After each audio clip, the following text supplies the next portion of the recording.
And today's episode of Tales from the Lotus podcast is brought to you by Random Ninja Traders. Your spot for your favorite fucking vinyls, all that good shit. Motherfuckers, whatever, get the fuck over to Random Ninja Traders and order your stickers now, motherfucker. What up, motherfuckers? We live in this bitch. This your boy Warloxide. Yo. Got us misfit just joined us. What up? Yeah. How long you been live? Just went live, actually. Just fucking now. Okay. Hell yeah, that was just the intro. Just missed it. Shit's dope, y'all. We got some big news for y'all motherfuckers today. We already got 15 in the chat. Smash the fucking like button. Wow. Avengers, bitch. Shout out to Stan Lee.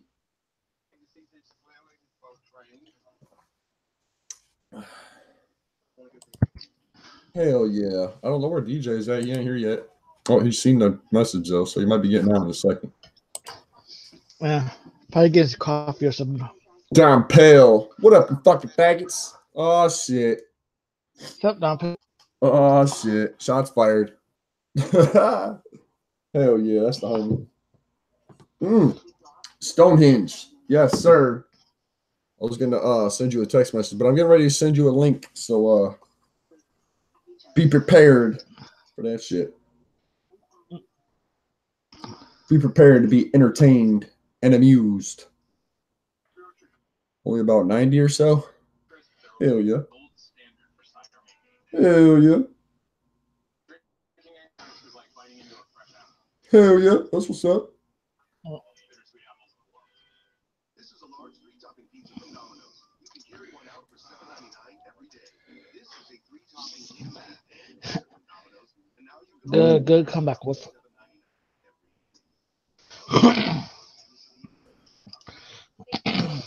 Takes one to know one. Oh, shit.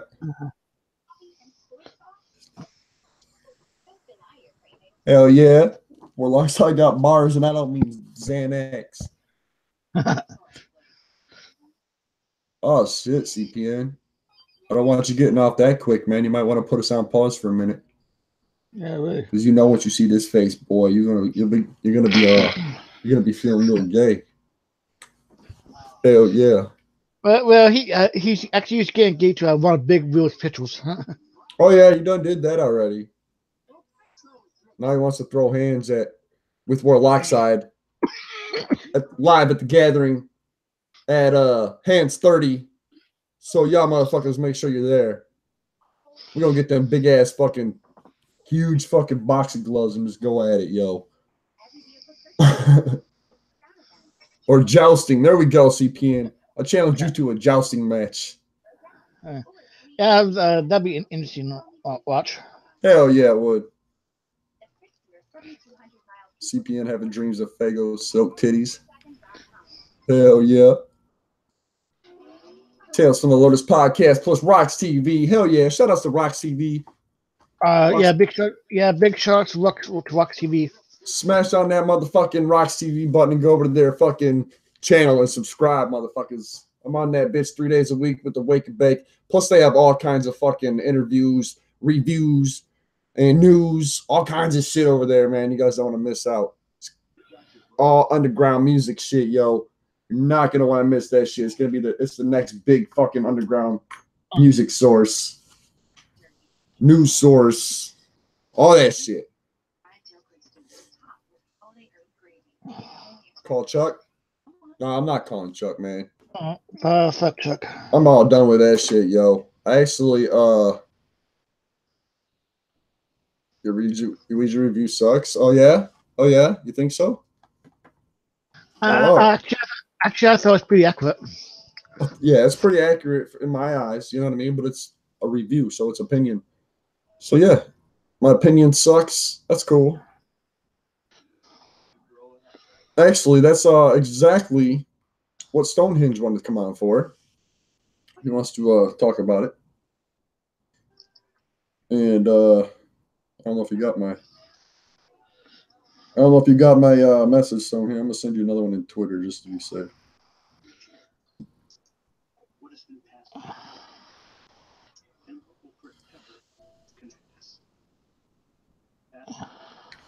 But yeah, man, I don't know how long you've been down or a Juggalo or in the underground scene for Bloody Murder, but yeah, like I grew up on the old school shit, man, and this new school shit's too cringy, so I just don't like it. I ain't saying that Ouija's a bad dude or he can't make good music, because he can make good music. I know that. And you damn well best believe I'm gonna be reviewing the next video that he drops that he was just recording at Keegan's house. I'm gonna be reviewing that shit, and that's one of the songs I actually like on there. So we'll find out. Old Slipknot, Old Mudvayne. I like all that shit too, man. That shit's old Slipknot's the best. New shit sucks. New Metallica sucks. Like, I don't know, man. Shit's getting whack nowadays. Don't try to keep up with the times, man. They should just stay themselves. Just like ICP should stay just like they are, man. You know what I mean? Don't fucking try to change into this new mumble shit or this fucking trap shit. Do your own thing. Let Ouija do this fucking trap rap. Like I said before, I got nothing against Ouija himself. He seems like a cool guy, but just not into his music. Yeah, man. I don't have to be. You know what I mean? Like, I got some homies that make some music, really close homies, and I don't fucking like half their shit. And I tell them straight up, I don't like your shit, man. It's trash. But they're still homies. You know what I mean? Like, I support them just because they're they're doing something. You know what I mean? They're not sitting back not doing something and trying to get clout that way. They're actually out there doing something, even though it sucks. You know, they're still trying. So. Oh yeah. You got to respect the hustle. Yeah, for real. You got to respect that hustle, no matter who it is. That's all part of being fucking humble and shit. You know what I mean? Respect everybody. Some of the swag 2 shit was good, man, but this new shit, I just don't like it. I just don't. It's nothing like he used to sound. It sounds more like, oh, I got an ego to stand up to now. Like I'm like the poster child, the fucking psychopathic now. I need to do some stupid, crazy shit, and it's like, yeah, man, that's crazy. See, if it was like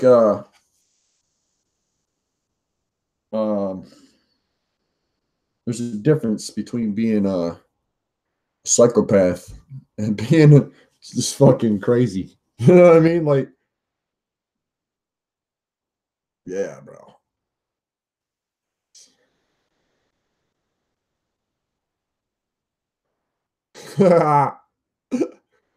Yes, I gotta say that it's wrong to say Blase is better than Ouija, because Ouija can kill some shit. He's pretty good at some shit. So, you still there, Josh? You freeze?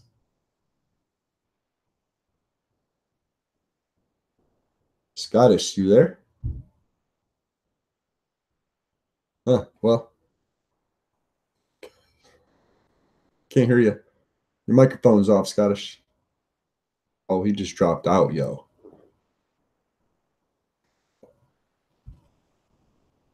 Auto-tune.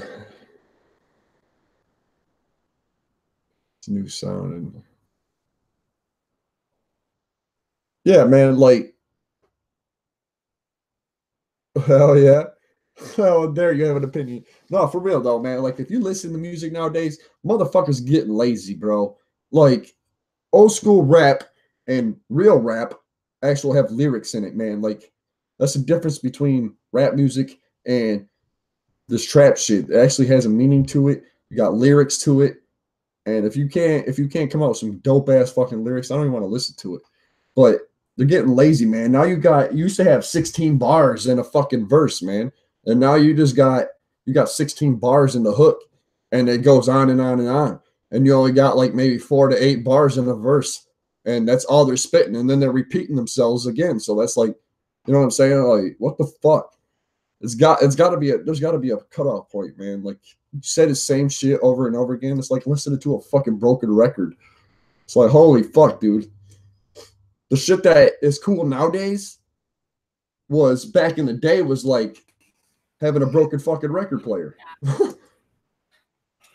And that shit's cool nowadays. It's like, holy fuck. I'm gonna go get me my old record player up my mom's basement and fucking throw a record on there and just like let it fucking repeat itself over and over again. That's crap. Is that what you're gonna do? That's how That's trap what you're gonna works. Hell yeah. What up, man? That's how trap works. Hell yeah, Skeletor. $2 super chat. Says preach. Yeah. Yeah, for real, man. Like, I'm just tired of the laziness in music nowadays, man. Like, come out with the full 16 bars for a verse. Seriously, man. Like, holy fuck, bro. Damn, Josh is having some issues. He's in and out, like a fucking, like I don't even want to go there. Never mind. What up, you motherfuckers? What up, motherfuckers? Yeah, I'm back. Hell yeah. What's up, Josh? What up, motherfucker? Not much. My router's crashed. Stonehenge. Oh, my fucking house almost caught on fire. That's why I'm late. Yeah. How the fuck did that happen, bro? We're doing laundry and shit. And all of a sudden, I go in and we're cleaning our living room up. So I go in there to fucking get a trash bag. I go in the kitchen, and all of a sudden, I smell fucking smoke real bad. Oh, shit. Somebody dumping that shit. Yeah, so fucking, I think it was fucking the belt on the washer went out because it smells all like a tire. Oh yeah, that's what's up. So I called my uncle and shit, and he was like, "Yeah, it's probably just a belt." So now I got a call.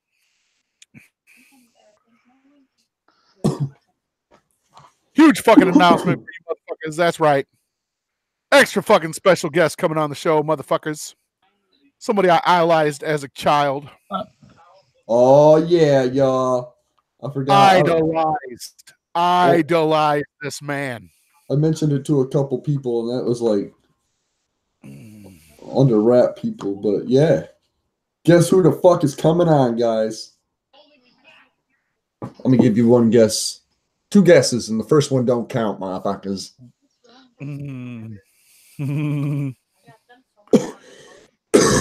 Dude, you don't need to come on and tell us how tough he is, Nips.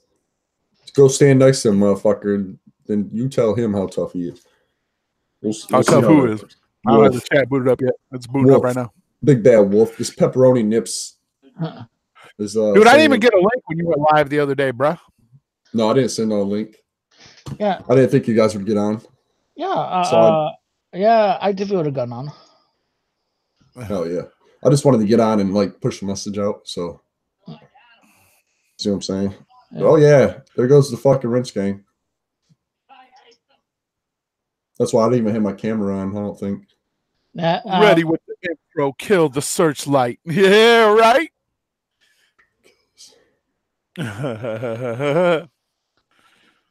You stole somebody's record, then you looped it. Hell yeah. Yo, y'all get the gas face if you don't know who the special guest is coming on is. Y'all be stepping to the AM if you don't know who the guest is that we getting. Oh yeah. Don't drink. Wow. Some of these young bucks won't even have a fucking clue who he is. That's right. Evil and flannel, y'all got it. And fucking search. Yeah. That'll be dope if he comes on. No, hopefully. Yeah, he is coming on. He said it. Yeah. DJ Search. Yeah. DJ Search is gonna be in the house, motherfuckers. Yeah, he did say to come on. I treated him when we go on, and we said if you need to do a different time. MC Hammer put a fucking $50,000 hit on him back in the day. Yeah, we need to set it up in advance so we can promote that shit. Tag them on it and all that good shit, so we can fucking that'll bring in some shit. Oh, definitely. MC. MC MC Search. I said DJ Search. Is that what I said? Yeah. MC. Fucking, I idolized that motherfucker when I was a kid, yo. You don't. Yeah, I didn't know who he was until you said something. I'm like, wait a minute, let me look this motherfucker up. Understand that I used to wear the big ass glasses that he wore. Yeah. That's the reason. That's the reason I wore them thick ass fucking glasses, because he fucking wore them. I swear to God. Like, I did too. And cross-colored clothes and shit. That's the whole reason I wore cross-colored shirts. Yeah. Church did and shit. Like, I want that motherfucker. It's gonna be hard not to mark out when he's on, but like Vlad on the first part of the Search interview, like he's like marking out on him and Search like checks him real quick. So I'm like, So I know not to do that. I know not to suck his dick so too hard when he comes on. Damn. Yeah, do you see the Himmel response video? Yeah. And I seen him play it to him too. Yeah, of course Himmel would deny it. Biggest guest, hands down. Hell yeah, dude. He's gonna be definitely to me the biggest guest we've ever had on the show for sure. Because he fucking, like, I swear to God, like he's the reason that I wanted to start even rapping. Because at first I was just DJing. Yeah. Scratch. I didn't really want to rap until Third Base came along, and I was like, these two dudes are some of the nicest MCs out, and they're white. Like, you know what I'm saying? Like, Yeah. Hey guys, if you want the Twisted merch, I've seen the Gimp ask if this is a place where you buy Twisted merch, but I got a link for that shit. It's right here. I just posted it, so you guys go there and check that shit out. Yep, Nightbot just did too. Hell yeah. Oh yeah, of course, necessary. I was gonna ask him how corny he thought that show was, because I know he thinks that shit was corny. Well, what show? The White Rapper show. Oh yeah. Hell yeah, that shit was corny as fuck. I'm surprised they never did another season of it. I want to ask him if he actually met ICP2 when they took a tour of the warehouse. I don't remember if he was actually there or not. Where's he from originally? Brooklyn. Yeah, Brooklyn. So he's got the East Coast going on. Yeah, hip hop historian for real. He knows his shit too, bro. Oh yeah. Yeah. Brooklyn said that he's in the same neighborhood as MC Search was. Nice. Oh, that's dope, dude. Oh yeah. Yeah, I can't wait, man. Like, I fucking, like, as soon as Josh hit me up yesterday and was like, "Search said he come on." Fucking shouts out to you motherfuckers being on every Saturday afternoon too. I can't believe I even missed that fucking link, bro. Every fucking Saturday afternoon. That shit was lit. I had my fucking notifications off. Oh my God, bro. Get the link until like I dropped a link in the fucking chat. Yeah. No, I didn't get that shit until I got my link for Brooklyn at first. Like Tales from the Lotus podcast shirt. I'm like fresh Christmas. Definitely, dude. I was already playing on that shit. Already having him on when fucking MC Search was on. Oh, you best believe that shit. Oh yeah. Like, I was so fucking excited, dude. I was like, "Oh my God, this is for real." I was like, "Yes!" Like, I want to know if he still talks to Pete Nice. That's what I want to know. Oh yeah. Because you always see MC Search talking, doing interviews and shit. You never see Pete Nice. Yeah, maybe like Pete Nice is like just like retired. Yeah. And doesn't want to be in a public spotlight. I liked them both. When I was, as a group, because I had both albums and I used to bump the fuck out of both of them religiously. You know what I'm saying? But I always, like, I idolized MC Search. Like, Pete Nice was just kind of there to me. That's how it was for me. Like, Pete Nice, Oh yeah. Pete Nice was his Stogie and his Kane. Yep. Hell yeah. Like, Pete Nice had an iller voice than Search though. But Search to me had iller lyrics. That's how I thought. That's what I thought, anyways. Yeah, hell yeah, definitely, dude. But shit, Pop Goes the Weasel with that fucking Sledgehammer sample. Ooh, that's sick, dude. That song was sick as fuck. I texted my brother yesterday. I was like, "Guess who's coming on the show?" Hell yeah, Big Ninja with that $2. Whoop whoop. Hell yeah. I texted my brother. He was like, "Oh fuck." He's like, "Yes." was like, damn right, yes. I was like, you know it, bro. Process too. Process was happy as fuck too. He's like, oh, nice. Pepperoni Nip said, Juffalo John, stop timing me out, fam. The church hit him up. Like, who is this Pepperoni Nips? Like, why is people timing him out? What's he saying that's so bad? Like, oh man, he just came in the chat before it even way before, like 2 hours before he even started the show, and he started running his mouth and shit. I think it's a friendly troll. You know what I mean? Like, I thought maybe it was his knacker static or some shit just fucking with us. But I don't know. It's like I haven't been paying attention lately, so I think they're just fucking timing him out because that's what the rich gang do. Yeah, they're trying to say he's Chuck. I doubt it. I mean, maybe. Could be, I guess. We can't say everybody is Chuck all the time. I know. I mean, it could be fucking Acid Burn, which could be Chuck, which could be fucking somebody else. Who knows? Yeah. Yeah. I know, like after we did interview with Keegan, Chuck went live. Beetlejuice? Can we get Beetlejuice on this bitch? Probably. Hell yeah, Johnny Franco. Pop. Go. Yeah, Cactus album's dope as hell, but Derelict's a dialect is the shit. Marcus. Hell yeah. Searches pepperoni nipples. Right? He's in there. Shit. Like, shit. MC fucking Search, dude. That is a big announcement. That's a huge fucking announcement. Fucking big, dude. This guy ain't some little fucking like behind the scenes little singer, man. He's like a fucking old school, big time hip hop legend. Yeah, a legend. A fucking absolute legend. Like, some of these kids don't even know. I'm waiting for this Master Ace to email us back, but I don't know if they watched a couple episodes and was like, I don't know. Yeah, but see, KJ Riddle, that's the whole thing, though. That Acid Burn had like less subs than the real Acid Burn, and anybody could be, because us three all run this YouTube account, so it could be any of us anytime. Yeah, like if we're trying to say that's not really Tales from the Lotus podcast, and then we come in on another room and be like, yes, it is. It's us. Anybody, you know what I'm saying? Yeah. Well, with us, it's either me. It's usually DJ who's on another account, but it could on be Twitter, especially. Well, I don't fuck with the Twitter account. I fuck with this account, and that's it. I don't even fuck with the Facebook account. That's all, Josh. There.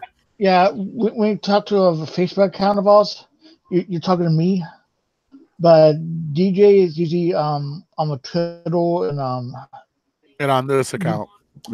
Yeah. Sometimes I'll get on here, but I'll fucking like initially. And besides that, Chuck made a big deal too about Acid Burn being in the chat. Yeah, Acid Burn's here right now, probably, when he went live and shit. Yeah. I don't know, man, but I don't really give a fuck actually. I know when he wants to live. I know. Once he ran live, said, "Nice try, Acid Burn. Nice try." Oh yeah. Then he started going in after me. Hey y'all, 39 motherfuckers watched. We were just up to 44 a minute ago. Smash that like button. We got 17 likes. Share this shit on fucking all your fucking social media accounts. All of it. We got some big announcements. All of it, motherfuckers. I'm Chuck too. Whoop, whoop. We tried to get you on the show with Keegan, bro, but you didn't respond to us, my man. Yeah, bro. Keegan was lit, yo. Oh yeah. It was cool when Not STEM came on. Yeah, man. Hell yeah. Oh I love yeah. Blake, man. Blake's the homie for real, dude. For real. Yeah. Well, do you see some of the memes on made about you? Oh yeah, by Skeletor. Is that what you're talking about? Yeah. Skeletor fucking lit. Oh my god, bro, that shit was so funny. Yeah, some dude like super high. It sounds like you and shit. Scotty Balls, if you're just tuning in, bro, we got fucking MC Search coming on the show. That's one big announcement. We got more. But what up, Stonehenge? What's the other one? Stonehenge. What up, homie? What's the other big announcement? Good, my ninjas. What you guys got going on? We're gonna be on Carnival Spirits on Wednesday doing an episode. Is that the other one?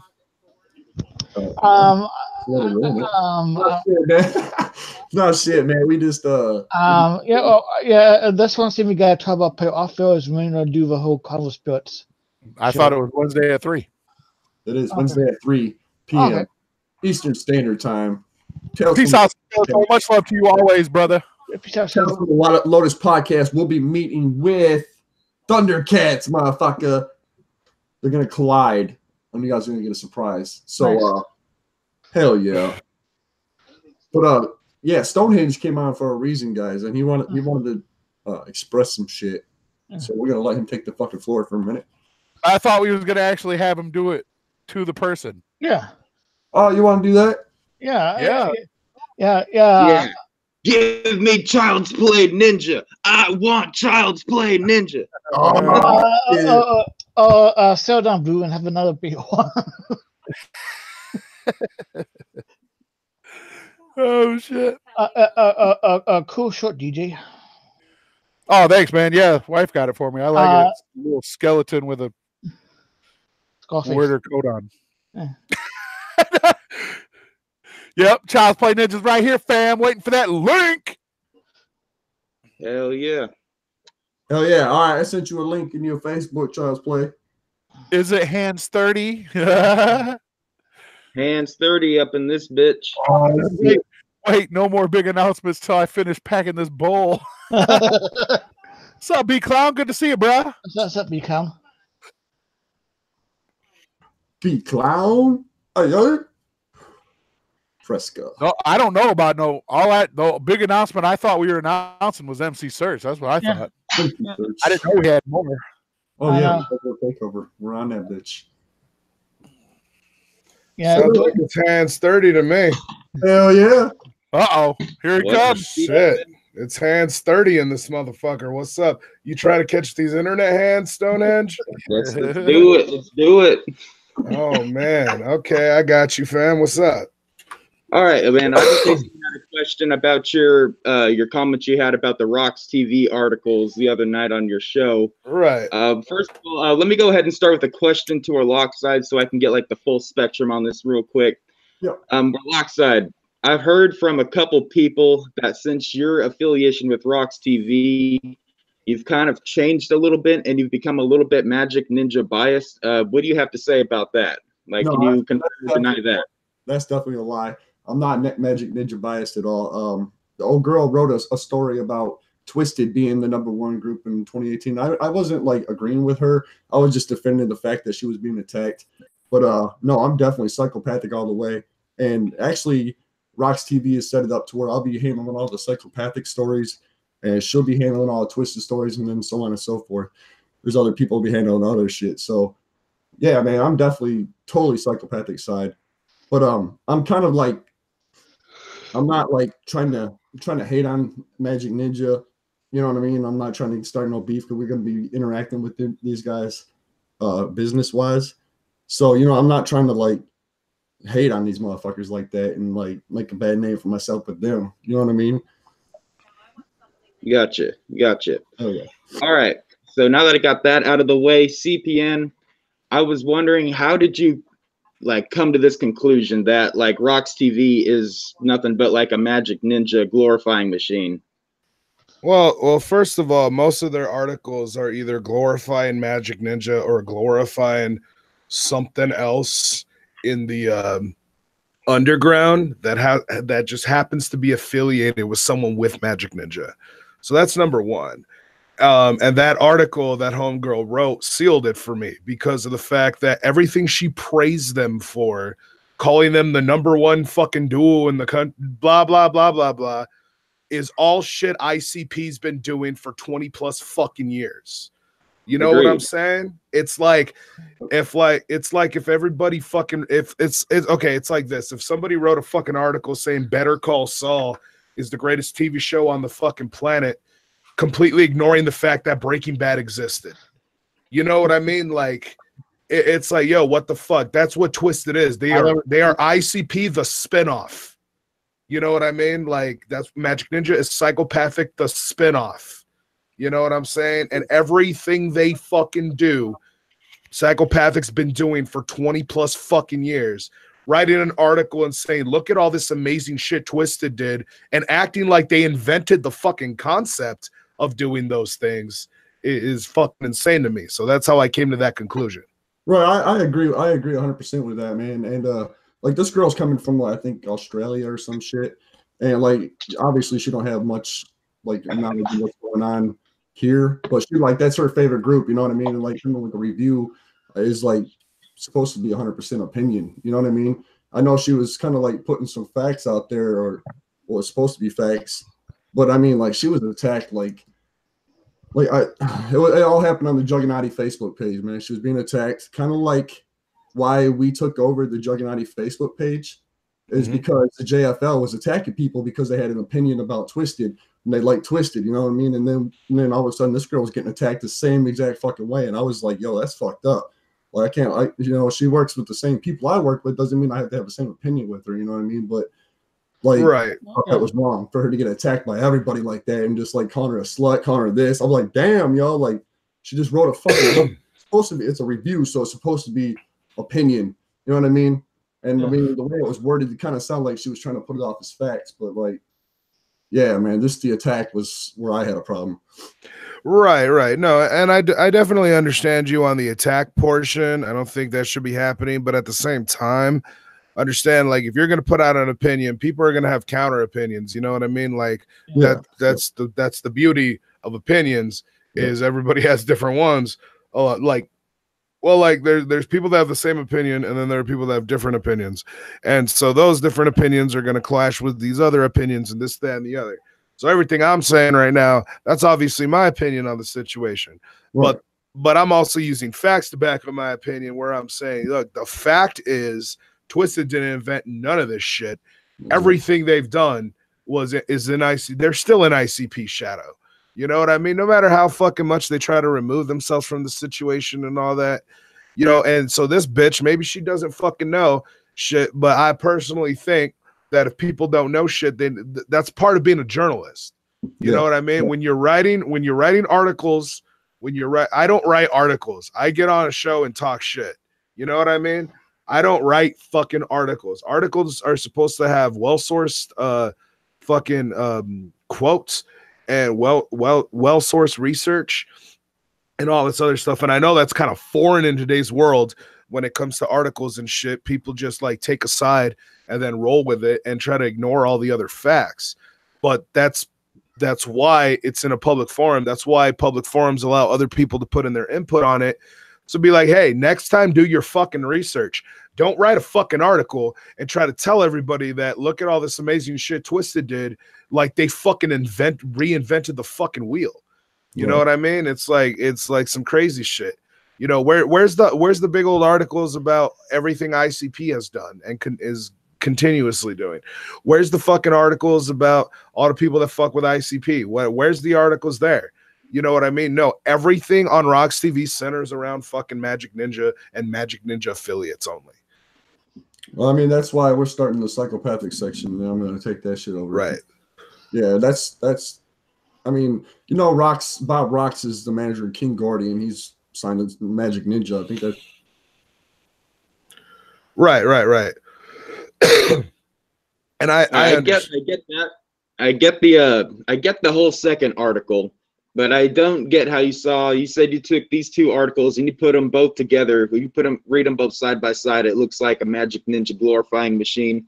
But what was it about Warloxide's article about not liking the urinal video that, like, he was saying he didn't like the psychopathic urinal video, but I don't see how that is riding Magic Ninja's dick, so to speak.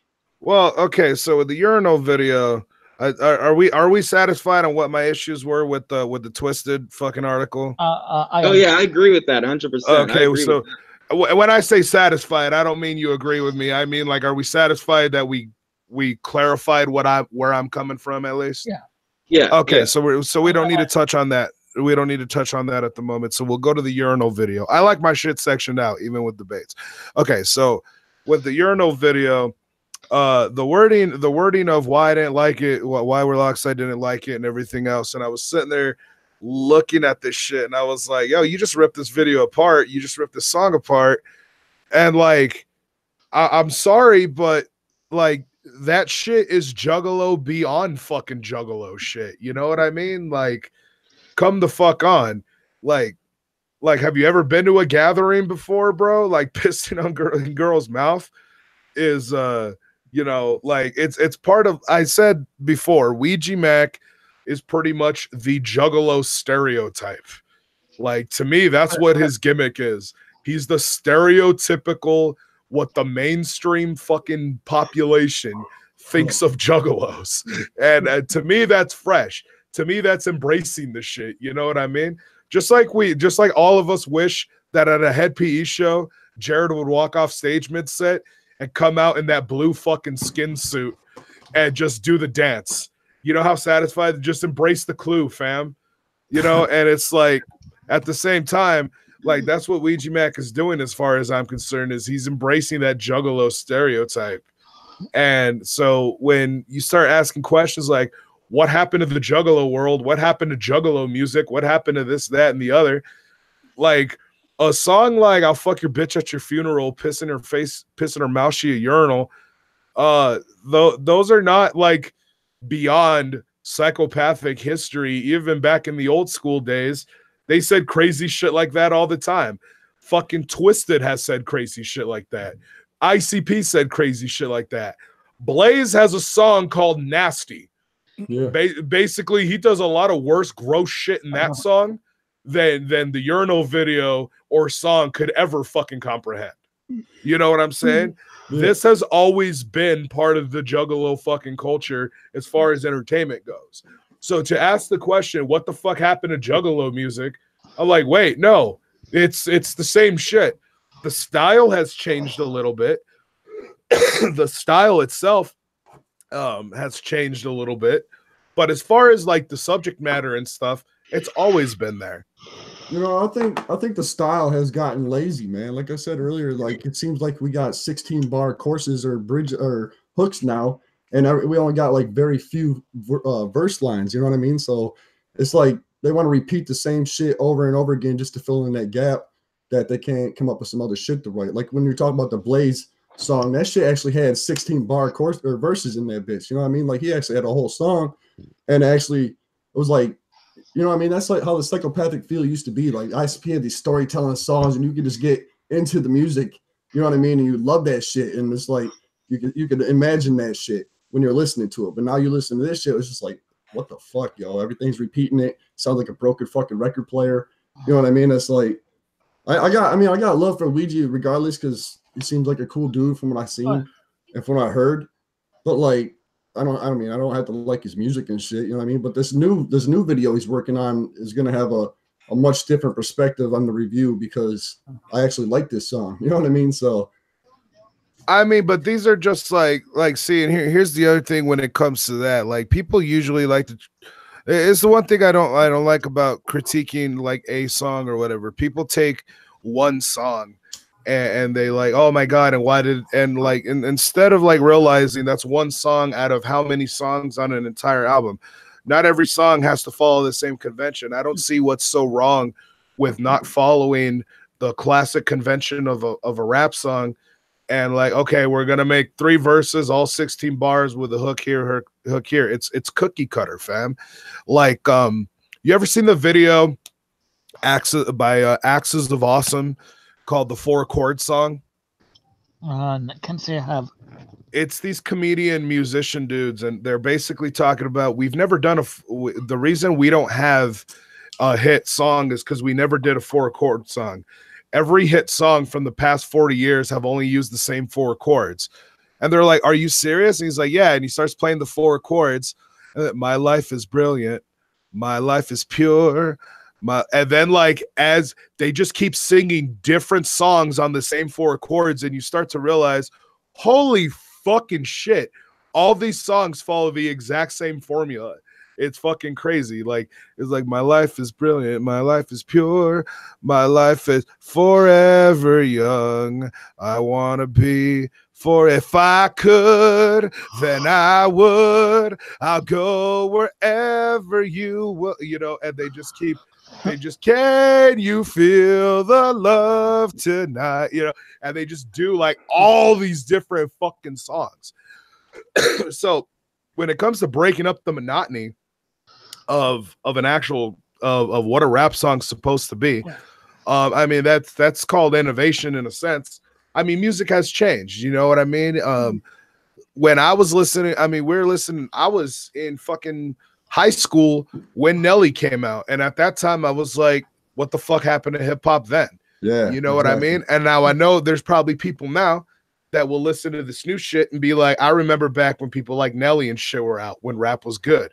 Yeah, you know what I mean? Yeah, when people were listening to NWA and people were listening to Tupac and Snoop Dogg and all that, when all that shit first started, and the West Coast fucking came out with that gangster rap, you know what people said? What the fuck happened to hip hop? What the fuck happened to rap? Why is it all this violent gangster shit now? You know what I'm saying? People have always, when rap started, people said, what the fuck happened to music? So this entire idea, like, oh man, it doesn't sound like it used to. Of course it doesn't sound like it used to, because it evolves through time. And I could celebrate that. There's a lot of shit that I don't care for. There's a lot of shit out there that, I mean, there's new shit I like though. Like, you know, I made it no secret. I actually like Tekashi 6ix9ine. You know what I mean? I like Tekashi 6ix9ine music. It's hyphy as fuck. You know, like I feel like a felon when I'm listening to it. Like, what the fuck? Like, I'm gonna get arrested for hearing this shit. You know what I mean? Like, like it's like, oh my god, you know, thing go rah rah rah rah rah, nigga. You know, I'm like, oh shit.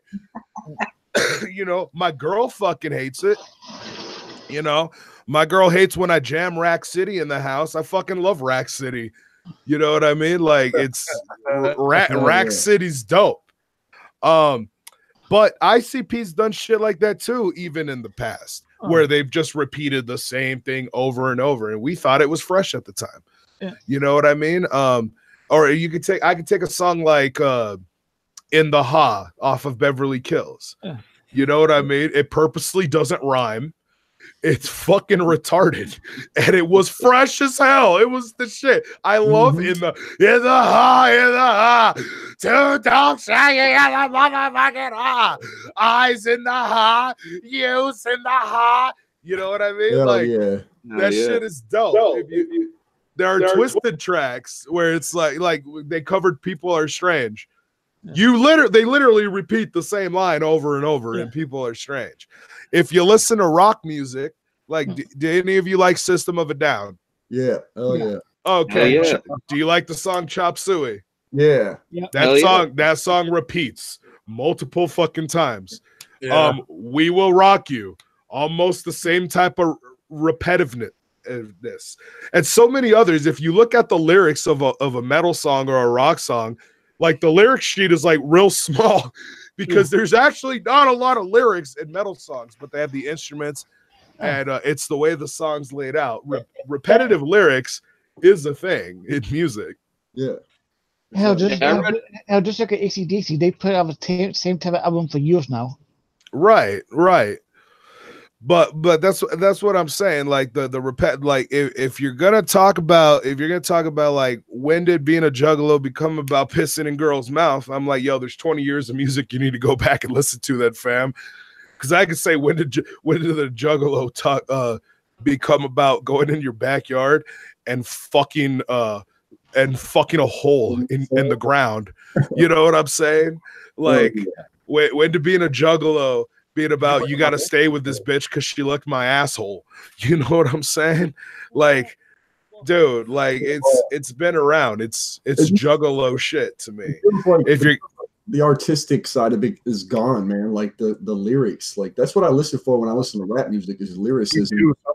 We got some of the best lyricists in the world. You know I mean?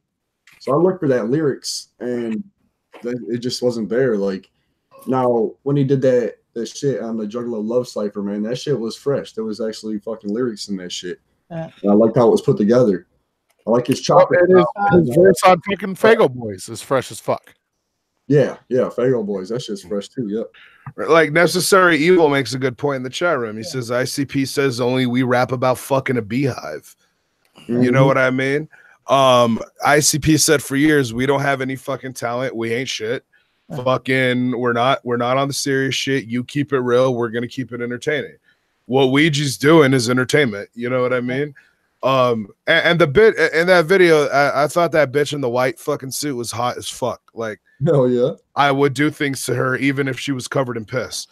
You know what I mean? Like, I'm still eating out her ass, even if it's covered with someone else's piss. I'm just saying. You know what I mean? Damn. Like, fuck yeah. You know what I mean? I'm burying my shit right there, yo. I'm burying my face. I'm burying my face all up in that, dog. You know what I'm saying? But you know, it's like damn. Like to me, if you would have told me 10 years ago they signed this dude named Ouija, or 20 years ago they signed this dude named Ouija Mac later on in life, and he basically does a video about pissing in girls' mouths, and like he says, "I'll fuck your bitch at your funeral, piss in her mouth, she a urinal." You know, like I would have been like, okay, typical Juggalo shit. Yeah. You know what I mean? Like it wouldn't have curved me. So now if you don't like the style, let's say it's that trap style, and you're like, I don't like that style of rap, then I can hear you on that. I can hear you on not liking the style of trap music. I get you. You know what I mean? I don't like most trap music either. But then again, I listen to ICP. I don't like most horrorcore music. So like I could say the same shit. Like, you know, I don't like fucking horrorcore music, you know, not for the most part, but you know, so I can get you on. You don't like the style. I understand. I get it. But when it comes to this, like, when did this happen and when did this start happening? It's been. And that was my point. Hell yeah. Got you. Yep, definitely. Yeah, man, I think you'll like the next Ouija video review better. I hope. What's the next video? Galoshes. Galoshes, yeah. Yep. See, and I don't like galoshes. I know my favorites on the album. I only like a couple songs on his album, actually. I actually didn't care for Ouija Mac. I didn't care. I didn't give a fuck. And then at Juggalo Weekend, he played Choker live, and I went, "Yo, this song is the shit." And when I heard him say that line, I'll even give her ass right back to you because she's gonna show up wearing a choker. I went, oh my god, that is the most savage shit I've ever heard in my fucking life. I'm trying to do that to people. Yeah, like you don't understand. Like I'm not gonna give too many details about it right now, but CPN is gonna have a choker on someone that's gonna make you go, just gonna make your fucking jaws drop. Like what? Okay, I don't think it gets it to be blase. No. I'm not trying to have Jay want to kill me. You know what I mean? And on top of that, I think blase only goes after rappers. So like, you know what I mean? Like, but yeah, no, I want to try that with blase. All I'm saying though is eventually at some point I'm gonna come out with a video, right? And I'm gonna be like, yo, check this out. And someone's gonna have a choker.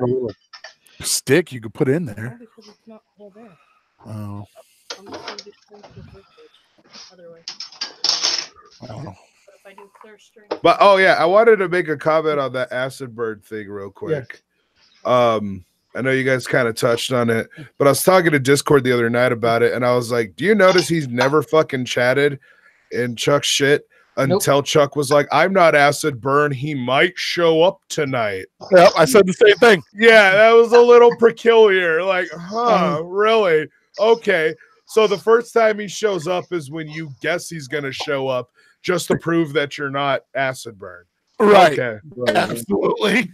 And then on top of that, I don't know if anyone even gets the reference of the acid bird name. Hackers, right? Yeah. Yeah, from Hackers. Yeah. Yep. And so I feel that I feel Chuck is that type of person who he thinks he's a hacker. Yeah. Because he has a friend that looks up people's information, and for some reason that's hacking, apparently. And would go with something like that. Yeah. I've been making hackle comments to Chuck, but I've been doing it for a while now. Yeah, I'm pretty sure what ended up happening was the comments that led you guys to believe that was Chuck. Yeah.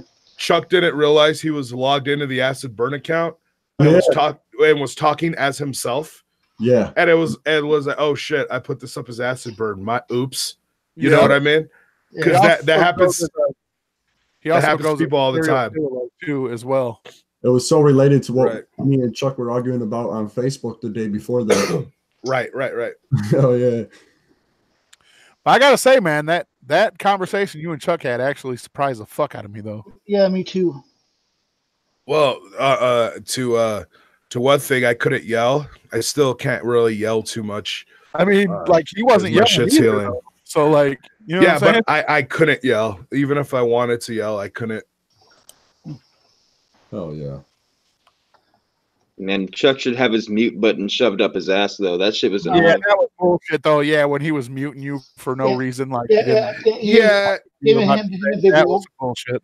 Well, here's the thing. It just really shows. It just really, at the end of the day, it shows to the people questioning, and that's the whole thing. Like I try to explain to people, you do not have to cater to the people who already like you, because even if you do some fucked up shit, there's a group of people out there that no matter what you do, when you do some fucked up shit, the fucked up shit you did becomes moral now because you did it.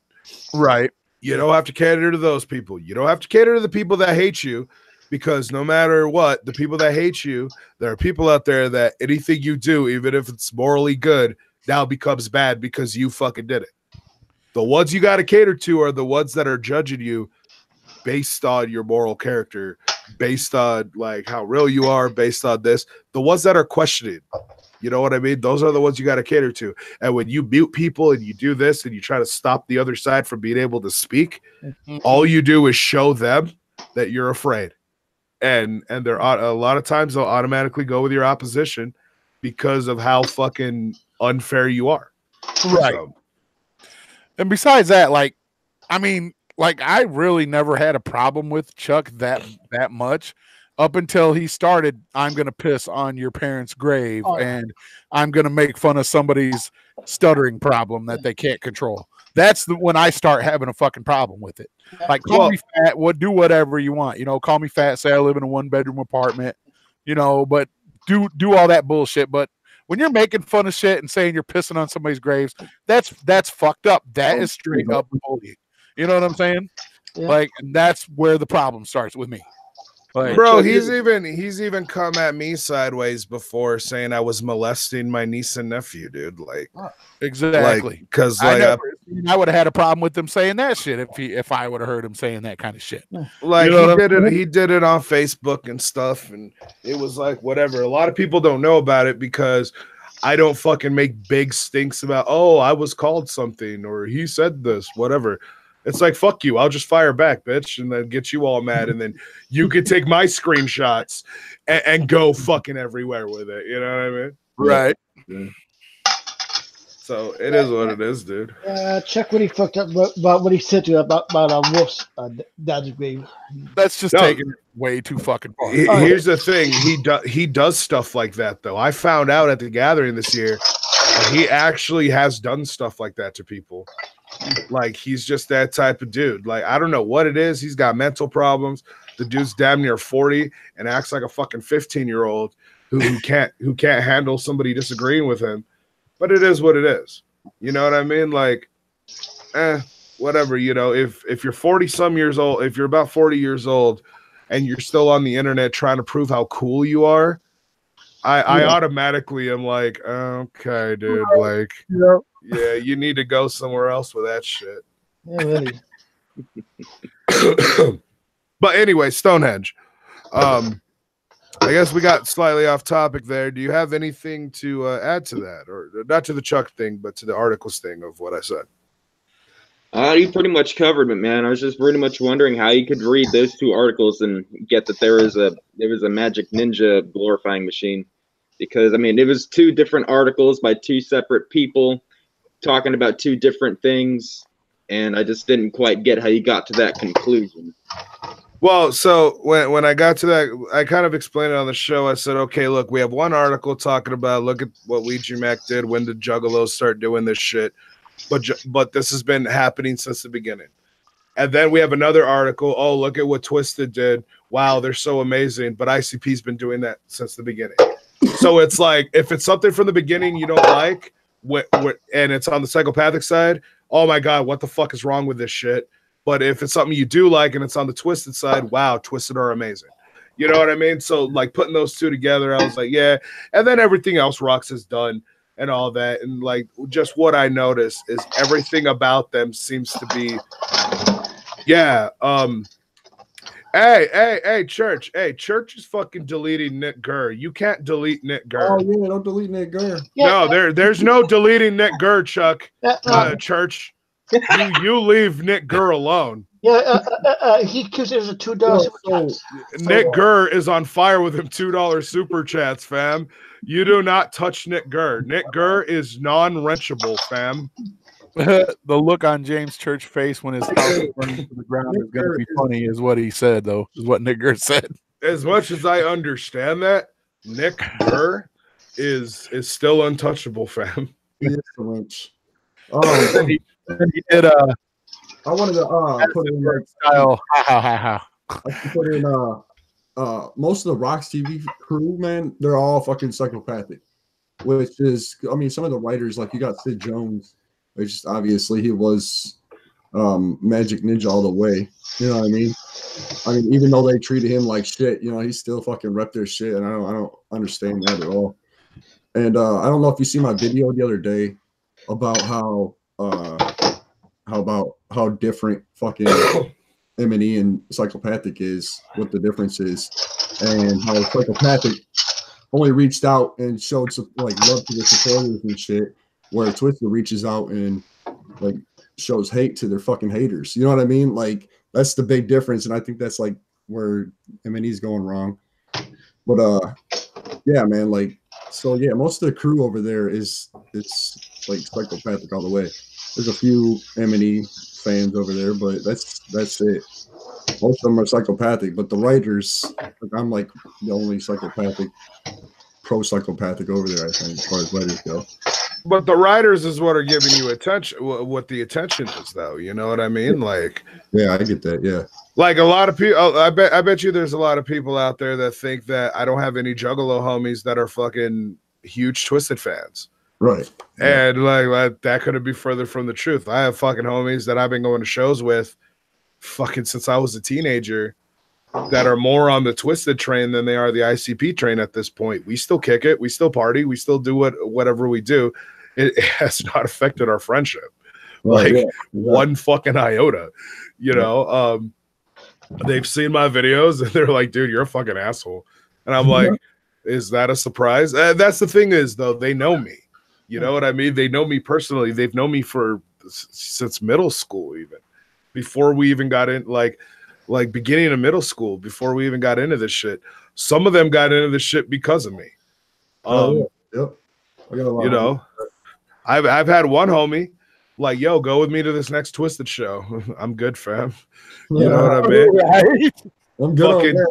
Fucking texting me pictures and shit. Yo, I'm at the Twisted show and it's lit, fam. Yeah, have fun. I'm playing video games. You know what I mean? Like it is what it is. I will not support them financially ever again. You know, I made that statement last year because of the march, and I said that's it. You know, my wallet is cut off from you. A lot of people said that. You know, some people said, you know what, it's not that big of a deal. Other people are holding to it. I'm one of those people that I'm going to hold to it forever. And then after the most recent incident, it's like I don't even care to cover them on my channel no more, except for when they're on coonery. I'll call out their coonery all day, but as far as like news about what they're doing, you guys got Fago lovers. If Chuck Reeves gets on off his ass, then Chuck Reeves can cover what they're doing, you know, like on a news tip. But I'm no longer going to lend my platform to covering them either. There's other people I can cover that I don't have issues with and stuff, but I'm no longer going to cover them on a positive light ever again. I'm done. Damn. Yo, so I'm not sure if you were hit up yet, but Beastmaster was talking about doing this Juggalo takeover, and he was talking about reaching out to you. I'm not sure if he did that yet. He has not. Yeah, he definitely interested to have you part of the Juggalo takeover. What is the Juggalo takeover? Carnival Spirits is doing a Juggalo takeover all next week. Tales of Lows podcast will be on the Carnival Spirits channel, live streaming on Wednesday at 3. And then there's some other live streams going to happen over there from 9 members of Carnival Spirits. Okay. Oh yeah, just something for Thanksgiving and just kind of bring everybody together. Oh. Okay. Hey, did you hear the other news What's that? about Kung Fu Vampire? No. So I guess I'll just put it out now because if it happens, it's gonna happen. If it doesn't happen, then maybe y'all can make it happen. But Kung Fu hit me up and said, "Hey, we need one more person to play the Tucson show. We're one act short. Do you know anybody?" Oh shit. I said, "You damn right I do. I got you." Yeah. Hell yeah. So right now the negotiation is going on, but for the first time, we're supposed to have on December 3rd in Tucson, Arizona, CPN should be hyping on stage for Kung Fu Vampire show. What? That's for the homie Maximum Over fucking Load, bro. That's fucking fresh. Hell yeah. Dude, that shit makes me want to buy a fucking ticket and get there. Yeah. Holy Bro. fuck, yo. So check this out. When Max put out the Chuck Reeves this and Butt Fam, I showed like my homie this shit, my homie George, and he has so many fucking people that he kicks it with, right? Yeah. And he's like, "Yo, dude, everybody's loving your boy Max, the way he flows." And then Max sent me a copy of Capstone. Oh shit. And I said, "Check this shit out." And then I've had a copy of Shout Out for fucking months. And so I also sent him Shout Out, and I was like, "Check this shit out." My homie be hitting me all the time. "Yo, when's Max gonna come to the AZ and do a show? We got like 50 niggas trying to already see him on stage." I said, "Okay." So as soon as this started happening, I started making the phone calls. I started doing this. We about to pack a house. Nice. Dude. Like Kung Fu Vampire is a good draw, but like whatever section is left unsold is going to be brought in by me and Max within a few weeks. So obviously, and then Kung Fu also has asked me to be his guy to take him around Tucson and get him drunk and high and give them the Tucson party experience. So on December 3rd, we're going to have a night with Kung Fu Vampire, both show-wise and after-show-wise. Nice. And he's already like, "I don't have a show the next day. I'm actually going to be able to chill in Tucson the next day." So we are getting fucking trashed. Like, we're getting hungover, call out for work the next day. Fuck that shit. And I'm like, "Dope, dude, we got you." My one homie, he's got the medicinal hookup. Yeah. So he's like, "I'm bringing through the weed. I'm bringing through the liquor. Ask him what he drinks. We're getting it down." I got one homie that owns a catering business, and he's like, "Yo, we gonna hook him up." We're like, "Yeah, we about to party in the beginning of December this year." Hell yeah. Dude. That's dope. All right, well, my ninjas, I gotta hop up off here real quick because my laptop's about to die. Okay. Tails, appreciate you guys having me on. CPN, appreciate you having the conversation with me. Much love to everybody. What's up? And, I'll see you guys later. I'll be in that chat room. Hell yeah. 2 scoops of the wicked whoops. Whoop whoop. Whoop whoop.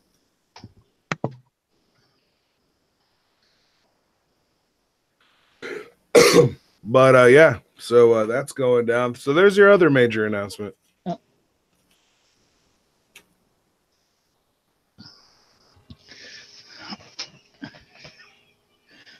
Yeah, that's a big ass announcement.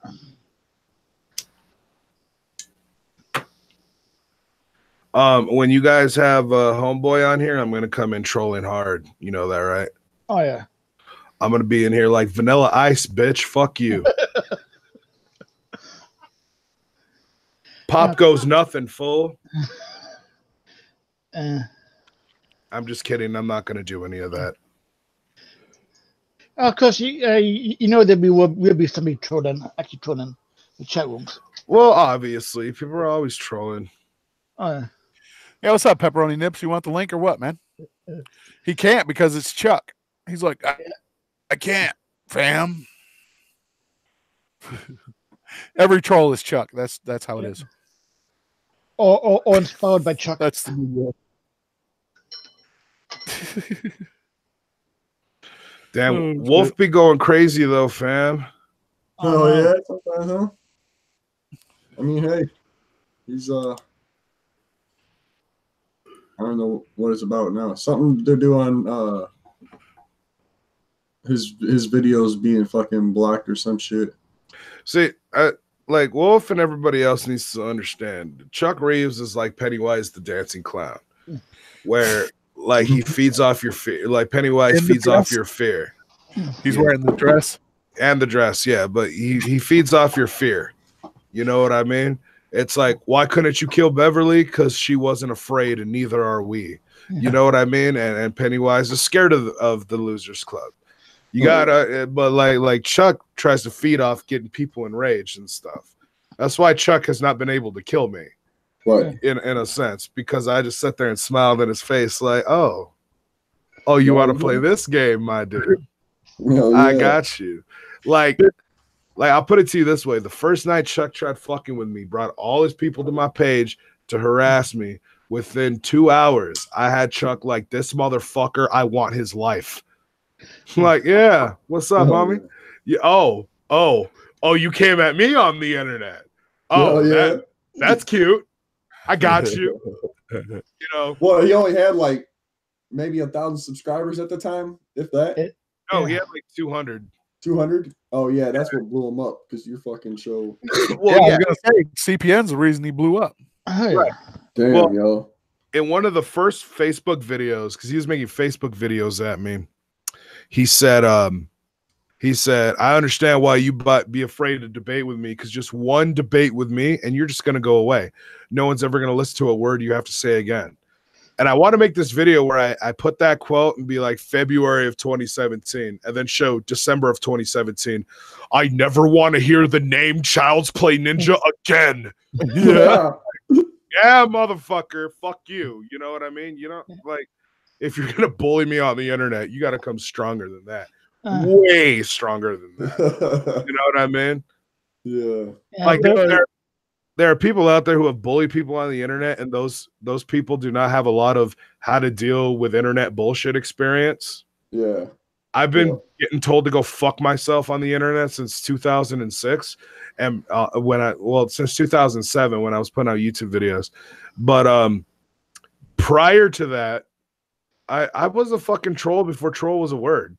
You know what I mean? Like, I used to go. Remember back in the day, Yahoo used to have fucking those chat rooms, and people could make their own chat rooms. Yep. I used to go troll those motherfuckers all the time. I go in like the country music chat room. Where are all the pickpockets at? Yeah, I used to do that shit too, man. You all fuck your sisters. You know what I mean?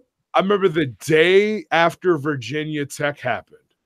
I was going in these fucking chat rooms like, yo, fuck y'all, man. Virginia Tech ain't got shit on me. I'm killing 50 niggas next time.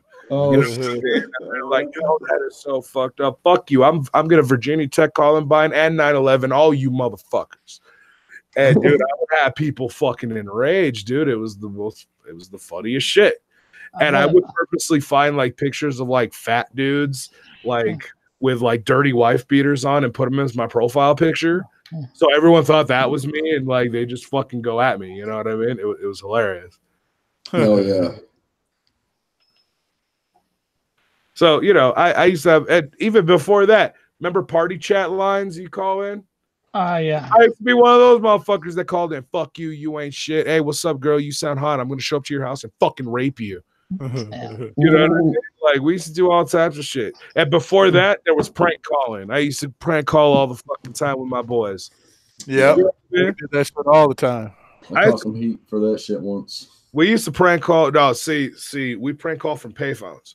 Ah, that's the best. There was certain payphones around my town that like if there was like payphones had like hack secrets to them, like if you hit the hang up button and press these numbers 3 fucking times or whatever, it would connect you to something where you can make free calls. Oh yeah. Hell You know, yeah. there was like certain little secrets of payphones, and there was one payphone. I don't know. It was broken where if you put in a quarter and then you hit the thing real quick, the quarter would come out, but it would still register that there was a quarter in there, so you can make a phone call. Yeah, hell yeah. And so what we would do is we would go to that payphone all the time and do that shit. And then a lot of times what we would do is we would call somebody and the phone would ring, and after 1 or 2 rings we'd hang up and get our quarter back, and then they would call the payphone back and the payphone would ring. And like, oh, what's up? You know what I mean? So we do that. We used to do shit like that all the time. Dude, I had a homie in high school that we fucked with his family so bad. Like his big brother was like, if I ever find who these motherfuckers are, I'm going to kill those motherfuckers. We would be at his house and he'd be like, man, these motherfuckers called last night talking shit and this, that, and the other. I'm going to fucking find out who they are.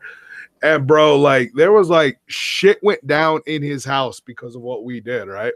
Damn. And he did not know it was us. Oh shit. Couple years ago, bro, we're sitting in this bar drinking, and I was like, I gotta tell you something, bro. Remember that shit in high school where like this, that, and you kept getting phone calls? He's like, yeah, that was me and him.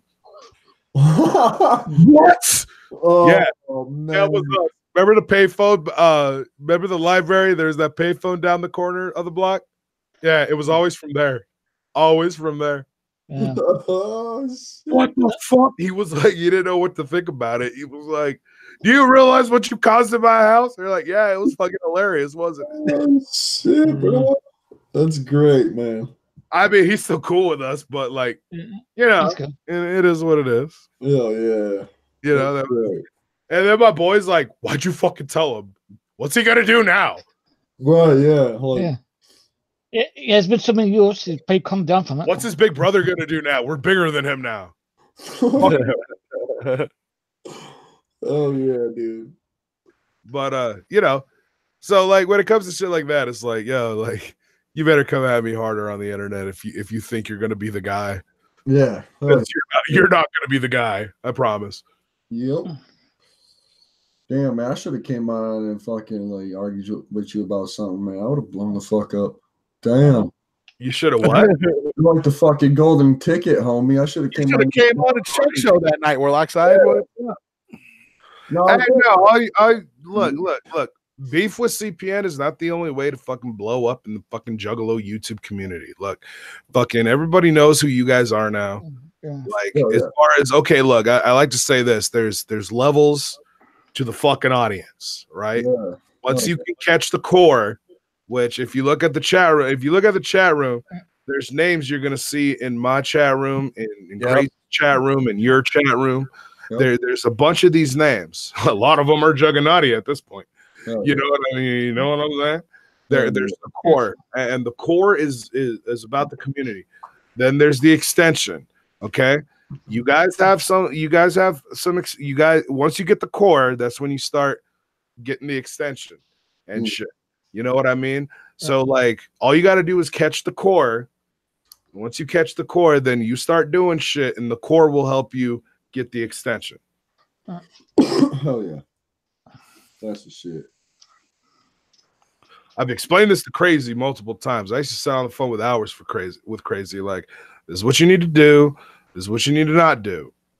And then, of course, Crazy doesn't take my advice, and he does the things I told him he's not supposed to do.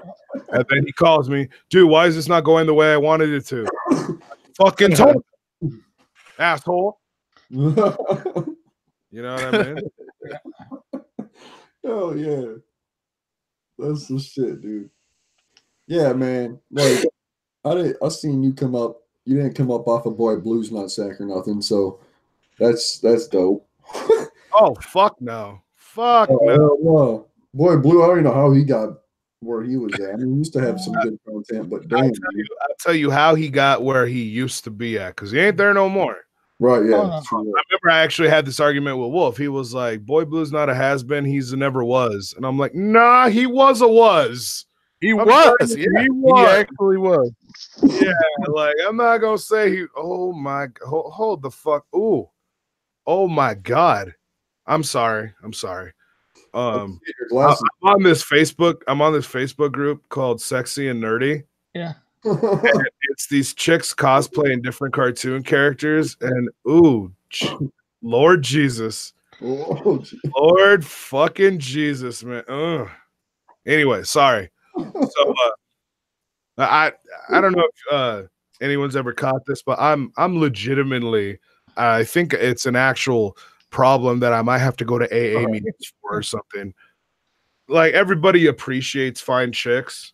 Yeah. But I'm legitimately addicted to attractive women, bro. Like, Oh, yeah. to the point where I'm just like start mouth watering and shit. I'm just like, girl, I'm trying to. What do you taste like? Come on, what's up?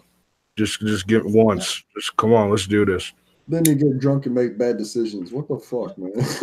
Right. No, but I be telling these chicks, like people like, how do you get laid, CPN? I'd be like, okay, this is what you got to keep an open mind with. When you're hanging out with chicks, you're not trying to get laid. But if the opportunity arises, you're down. Mhm. There you go. You know what I mean? That's what it is. Hell yeah. Like if you can hang out with chicks without the expectation of putting your dick in them, you'll get laid a lot more often. Hell yeah. Like, but you have to be able to put that out there. You have to legitimately, you can't be like, I'm going to go with the expectation. I'm going to go with the expectation of not getting laid, or I'm going to make them think that at least. No. You legitimately have to be like, yo, look, like, you know, homegirls trying to kick, you got homegirls trying to kick it or whatever. Yeah. You got to be like, look, like in your own fucking mind, like, yeah, she's attractive. She's fine. I would definitely give her, I would definitely be happy to deep dick this chick. But it would be cool. But you know what? That's not the goal. That ain't the goal. You know what I mean? Let's kick it. Let's do this, that, and the other. And every now and then what happens is y'all are kicking it, and guess what? Homegirl's like, damn, I really need something inside of me right now. And yeah, you're there. Oh shit. It happens. You know what I mean? Get to know people though, for real. Like just get to know people. And this is coming from somebody who hates people. Oh yeah. Like I hate people, but you know, it is what it is. Yeah. But oh shit, what was I saying before I got sidetracked on that though?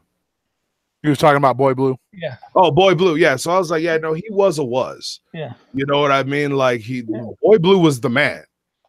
You know, at one point in time, everybody. Oh shit! Hold on, Papa with that $10. Ooh. Thanks for acquiring MC Search. The bunny be with you. Hell yeah. Whoop, whoop, Papa. Man, fuck the super chats on this channel, fam. Like, look, yeah, they're still gross. y'all are taking the super chats for tonight's show, fam.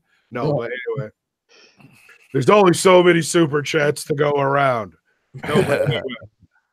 Fucking Blue, this is how Blue got on when he got on. Blue started making videos during the early stages of YouTube. And during the early stages of YouTube, the standards for vlogging were not on high standard yet. You can do direct webcam videos, and you can still get an audience, a pretty good audience, without the awesome, clear fucking, thing, without the greatest audio, because it was a new thing. Video vlogging on that scale was a new thing. So anyone who got in on that at the time, almost everyone was able to make a name for themselves. Amazing Atheist is actually, oh shit, Juggalo J in the motherfucking house. Hey, Juggalo J, when did you say you're coming? Yo, fucking Juggalo J, man, he gonna be coming to motherfucking Tucson, and we kicking it. Make sure he hits up that fucking show with Max. I don't know if he's gonna be here during that time. I gotta find his message. I got so many messages, fam. I lose them all the time. But anyway, so the standard wasn't really that high. You know what I mean? It was like, and on top of that, he used to spend all day. Dude was a stay-at-home dad. Or or a bum, whatever one you want to call it. Yeah. But at the time, you know, he had kids. Yeah. He lived in the house with his woman and his kids. And so, you know, he took care of the house. You know, Captain Flannel says a thing too. Try for the hot chick and fuck her ugly friend. Oh shit, Juggalo J, November 30th to December 9th. You'll be here December 3rd then, fam. Yes, Come sir. to Vampire. We're fucking doing it up. Come the fuck out, dog. But anyway, write me on Facebook so I can fucking write you back and all that shit. Anyway, so like he was like he had a different attitude too. He was more like he sat there, you know, he had his shirt off and he just looked like that stoner homie you go kick it with. And he had that attitude about himself. You know what I mean? That stoner homie that you're kicking it with, that you're doing this, that with, you know, whatever. And he would come in, yeah, man, fucking Juggalo this shit and Juggalo that shit. Yo, I got this. I got Opaque Brotherhood right here. You know, let's talk about it. And all this other shit, right? Yeah. And, there was Juggalos online on the internet. There were Juggalos doing vlogs. I was one of them, and all that. The Juggalo that actually had set the bar, Blue was like more like a second. The Juggalo who set the bar was a dude named Elliot 419. Anybody with the old school Juggalo YouTube days remembers Elliot 419. If you want to know how big Elliot 419 is, whatever the fucking people think about CPN right now, that's like Elliot 419 was the original CPN as far as I don't want to sound fucking cocky or whatever, but as far as like YouTube Juggalo stature, I guess that's for lack of a better fucking term. You know what I mean? Like that, it was Elliot. It was all about Elliot. Everybody fucking knew who Elliot was. You know what I mean? And that was like my inspiration. That was Crazy's inspiration. You know what I mean? We all followed Elliot. Fucking Blue was following Elliot. Oh yeah. Blue would do these vlogs, and then he would stay on the internet. YouTube was structured differently back then. You can send people messages. You didn't just comment on videos. You can comment on people's channels. People had a comment section on their main channel page. Right on their main channel, yeah. Yeah, it was set up more like MySpace in a sense, but with videos and shit. And so Blue would like go and find like ICP videos, right? That like, you know, people uploaded ICP videos or ICP songs and would literally go down the fucking comment list and send Juggalos messages. Like, yo, I'm a Juggalo vlogger. Come check out my channel. Come check out my channel. He would do that all fucking day. But he built an audience doing that, and people would see his shit. And watching YouTube back then, there was a different feeling. All these corporations didn't have their own YouTube channels where they put up trailers, and this just wasn't happening. You know what I mean? Same thing with like Angry Video Game Nerd. He's an early guy. The NES Punk, those people, like people who were like first in line on making content about a certain subject, became like the biggest thing in that subject, you know, what I mean, on YouTube. And so that's what happened with Blue. And like I said, the standards weren't so fucking high. As YouTube changed, the standards became higher to the point where YouTube actually, like, if your video does not pass the quality test when you upload it, you won't show up in recommended, you won't show up in relateds. They will not fucking promote your shit the way their shit promotes through related content. And Blue refused to upgrade his fucking technology. It wasn't even a matter of upgrading his technology. Blue just refused to fucking put up a higher quality product. And because of that, he stopped showing up in relateds. Because he stopped showing up in related, what happened was he was getting a lot less views. Because he was getting a lot less views, he wasn't making the ad revenue anymore like he used to. Because he wasn't making the ad revenue, he started begging for money on the fucking internet. Yeah. And this caused so many people to turn away from him. Doing a fundraiser about anything every once in a while is one thing. And even that, people get mad about that. Doing it every week, doing it twice a week for months, which has now turned into years. It's like, damn. I told him, one of the last conversations I told him, I said, do you not realize how bad you fucked yourself? You used to make like between $120 to $150 a month on YouTube. Damn. Because of all the views you were getting. Nice. You now have to wait more than a year to even get $100. You know what I'm saying? Yeah. He lost monetization. He was one of those channels that you're not pulling in the views. Bye to your monetization. I remember when I looked up the what the requirements are for you to keep your monetization. I remember I was like, I wonder where I'm at. Oh, I'm at the requirements times like 28. Yeah. You know what I mean? Like even if my shit got cut in half and cut in half again and cut in half again, I'm still over requirement. So I'm good. I'm good, fam. You know, Crazy McCormick. And that's one thing. I don't know if you guys saw when I was talking about you guys on Crazy's podcast that one time. Oh yeah. Yeah. And I said about you guys, I said, you know, and what you guys have done, like within the year, you already got approved for monetization. That's the shit. Because most Juggalo channels have not been able to even come close to the requirement of monetization. And you guys did it. Yeah. You know what I mean? And so it's like even a newer Juggalo channel this year can in fact you know, do that still. It's like that whole being able to do that is not dead. And you guys are the proof of that. I mean, there's definitely suggestions I would have for you guys, but it's your own guys' shit. What you guys are doing right now is the shit. You know what I mean? Oh yeah, Steel City. Me and Warloxide are in fact wearing the same shirt. Twinsies.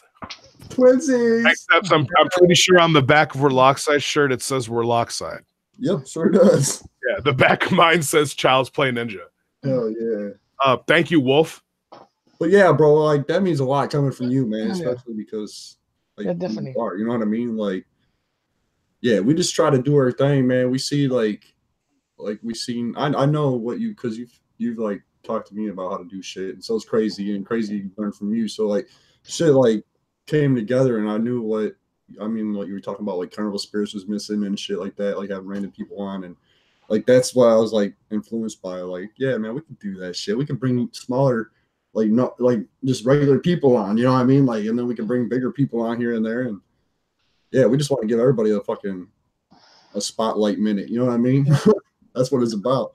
The thing is, whether people like me or hate me, I want there to be a community again. Yeah. And so instead like I've also told people, don't talk about wanting there to be a community. So I'm actually going against my own advice right now. But because I've told people, don't talk about it like that. Just start putting the shit out, start doing it quality, and you'll start creating a community by doing that. What you guys are doing is dope. You know what I mean? And there's a few of them out there. You know, I had a long talk with Snaps at Hollow Wicked. Yeah. And I talked to her about this at the gathering. I was like, Snaps, you don't get it. You're that one. Like, we need you in that community. Yeah. Like, you don't understand, Snaps. The shit you do when you fucking go off and you do that crazy shit, like, we love it. Yeah, I told her the same thing. Yeah. I said, you got the attitude, you got the look, you got all that shit. You know what I mean? Like, that it factor is you. You know what I mean? And you need to be doing that shit. You know who's another one? Like, he just needs to kind of clean it up a little bit. But like the way his voice is, the way he speaks, Cash Money Juggalo. That motherfucker can catch the core. Oh yeah. You know what I'm saying? Snaps already caught the core. Yeah. You know what I mean? I said, you know how you know you're the shit, Snaps? Lakeland drew a picture for you. Yep, that's like, when you know you made it. As far as I'm concerned, you're in the core Juggalo YouTube shit with Lake Lunacy creates an image for you. Yeah. Now, of course, Lake and Lunacy has created an image or two of people I really don't like, but you know, it's whatever. If they have a certain amount and enough people are watching, then you know, whatever. Doc Wicked. Anyway, so but I'm saying, like, I'm looking at Ecoside Fane. Ecoside Fane does some good shit. You know what I mean? Like, there's a lot of these dudes right now that I'm like, man, I want y'all to just do it up enough to where there's a community, you know, and continue that community fucking going, because the community in the first like so many years of YouTube, I'd say like the first like 5 years of YouTube, the community was fucking dope. Yeah, bro. And then it started going down and it started getting boring. And then me and Crazy were like, you know what? We're bored. Let's create a beef. Yeah. What I mean? But you know, Sir. there's a few of them out there. There's a few gems out there that need more All right. they're doing it up right. You know what I mean? If they start doing it, I literally offered people. I was like, look, I will sit on Discord with you. I will go over this shit with you. Damn, $2 super chat from Carl Rightweiser. More debate without hate. More debate without hate. Well, you know this shit me and Stonehenge just did today. Yeah. That could be an awesome feature on y'all's channel. Oh yeah. Yeah, fuck yeah. You know what I mean? Yeah. Fucking like, hey, look, these two people are having an argument or whatever. Yeah, that's why I said it when Warloxide was like, man, Stonehenge wants to come on and talk about that shit. I said, well, let's bring CPN on. Fuck it. Fuck yeah, why not? Right. Well, yeah, he asked me on the show on Friday, I want to talk to you about this sometime. Yeah. I said, okay. I didn't know he wanted to do that today, you know, but you know, it's not one of those things where I'm like, oh man, I was totally unprepared.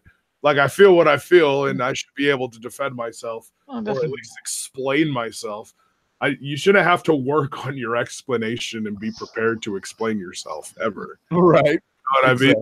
Yeah. I was unprepared for this debate. All that fucking means is you were not able to construct it in the way where you can manipulate your fucking words right.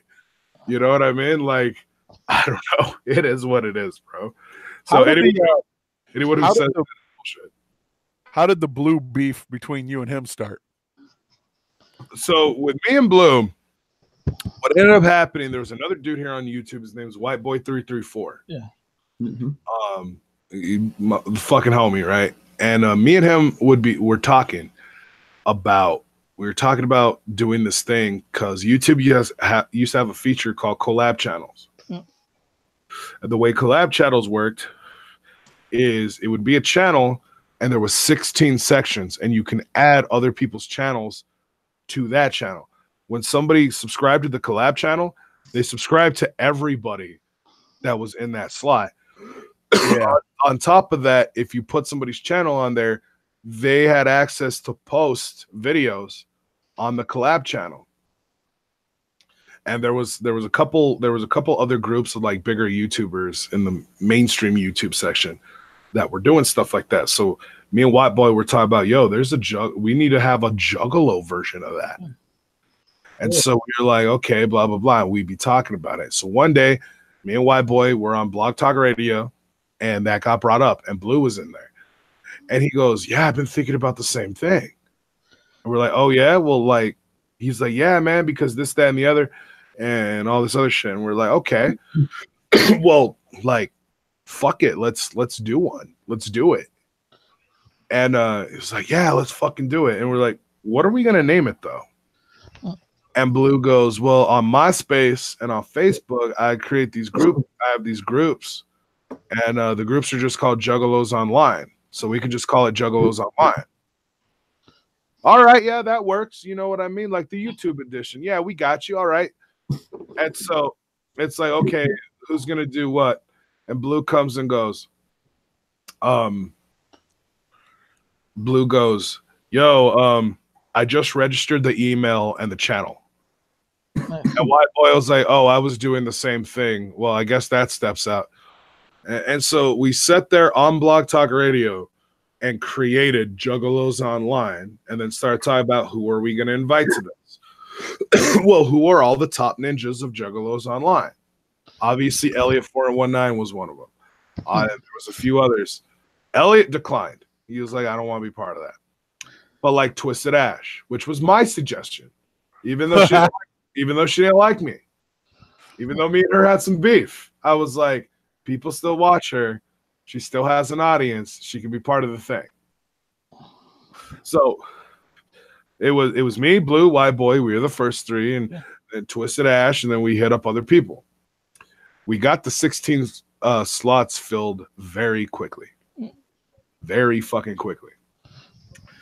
And so we told everybody, like, yo, make a video on your channel about you're part of this group now. Put the link in the description and all that to go subscribe to it and all this.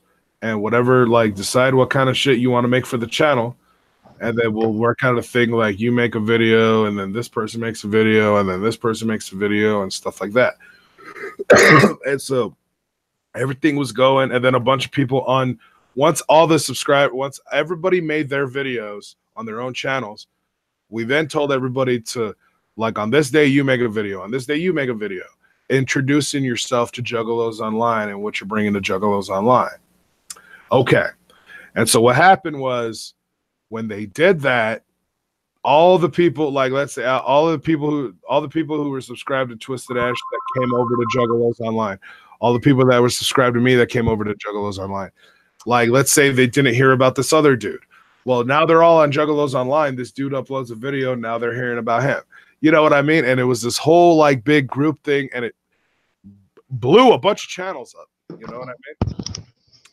And the channel got so many subscribers and so many views within the first week that we got that nice magical email from YouTube that apply for partnership. So they give me a call, White Boy and Blue, like, yo, we got offered partnership already. Oh shit, dope, blah, blah, blah.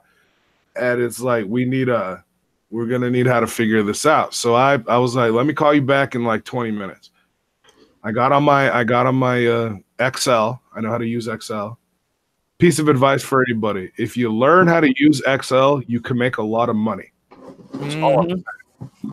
That program itself can get you jobs.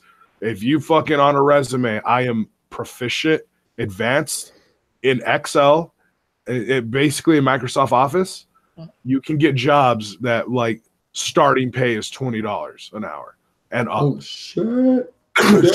straight the fuck up. Excel is the secret to money in this country. No shit. Hell anyway, in the business world, at least. Well, anyway, so I got my Excel and I created a business plan. And basically my business plan was this. So we're going to take whatever money comes in each month. We're going to take all the videos, the top 10 videos that earn the most views that month. And then we are going to divide the money to the top 10 videos, like to the top 10 users of the month based on the percentage of views they brought in. That's obviously going to leave 6 people out, but that should motivate those 6 people to create better content, et cetera, et cetera, et cetera, right? And that was the business plan I came up with. But when we divided it, we were rounding down. So let's say somebody's, they were responsible for 23% of the views.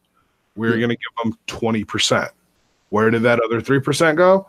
That other 3% was going to go into, like, the savings to promote the channel. To do this. If we make the channel bigger, everybody else's channel gets bigger. Everyone else starts getting partnership on their own. And everybody starts getting bigger amounts of money. Right. This was this whole business plan I wrote out. I call Blue and White Boy back. And I tell them, I said, hey, yo, so this is what I came up with. And this, that, and the other. And Blue immediately goes, well, I want half of everything. What the fuck? Are you serious? Of course he did. I said, no. But why would you get half? Well, I created it. No, you didn't.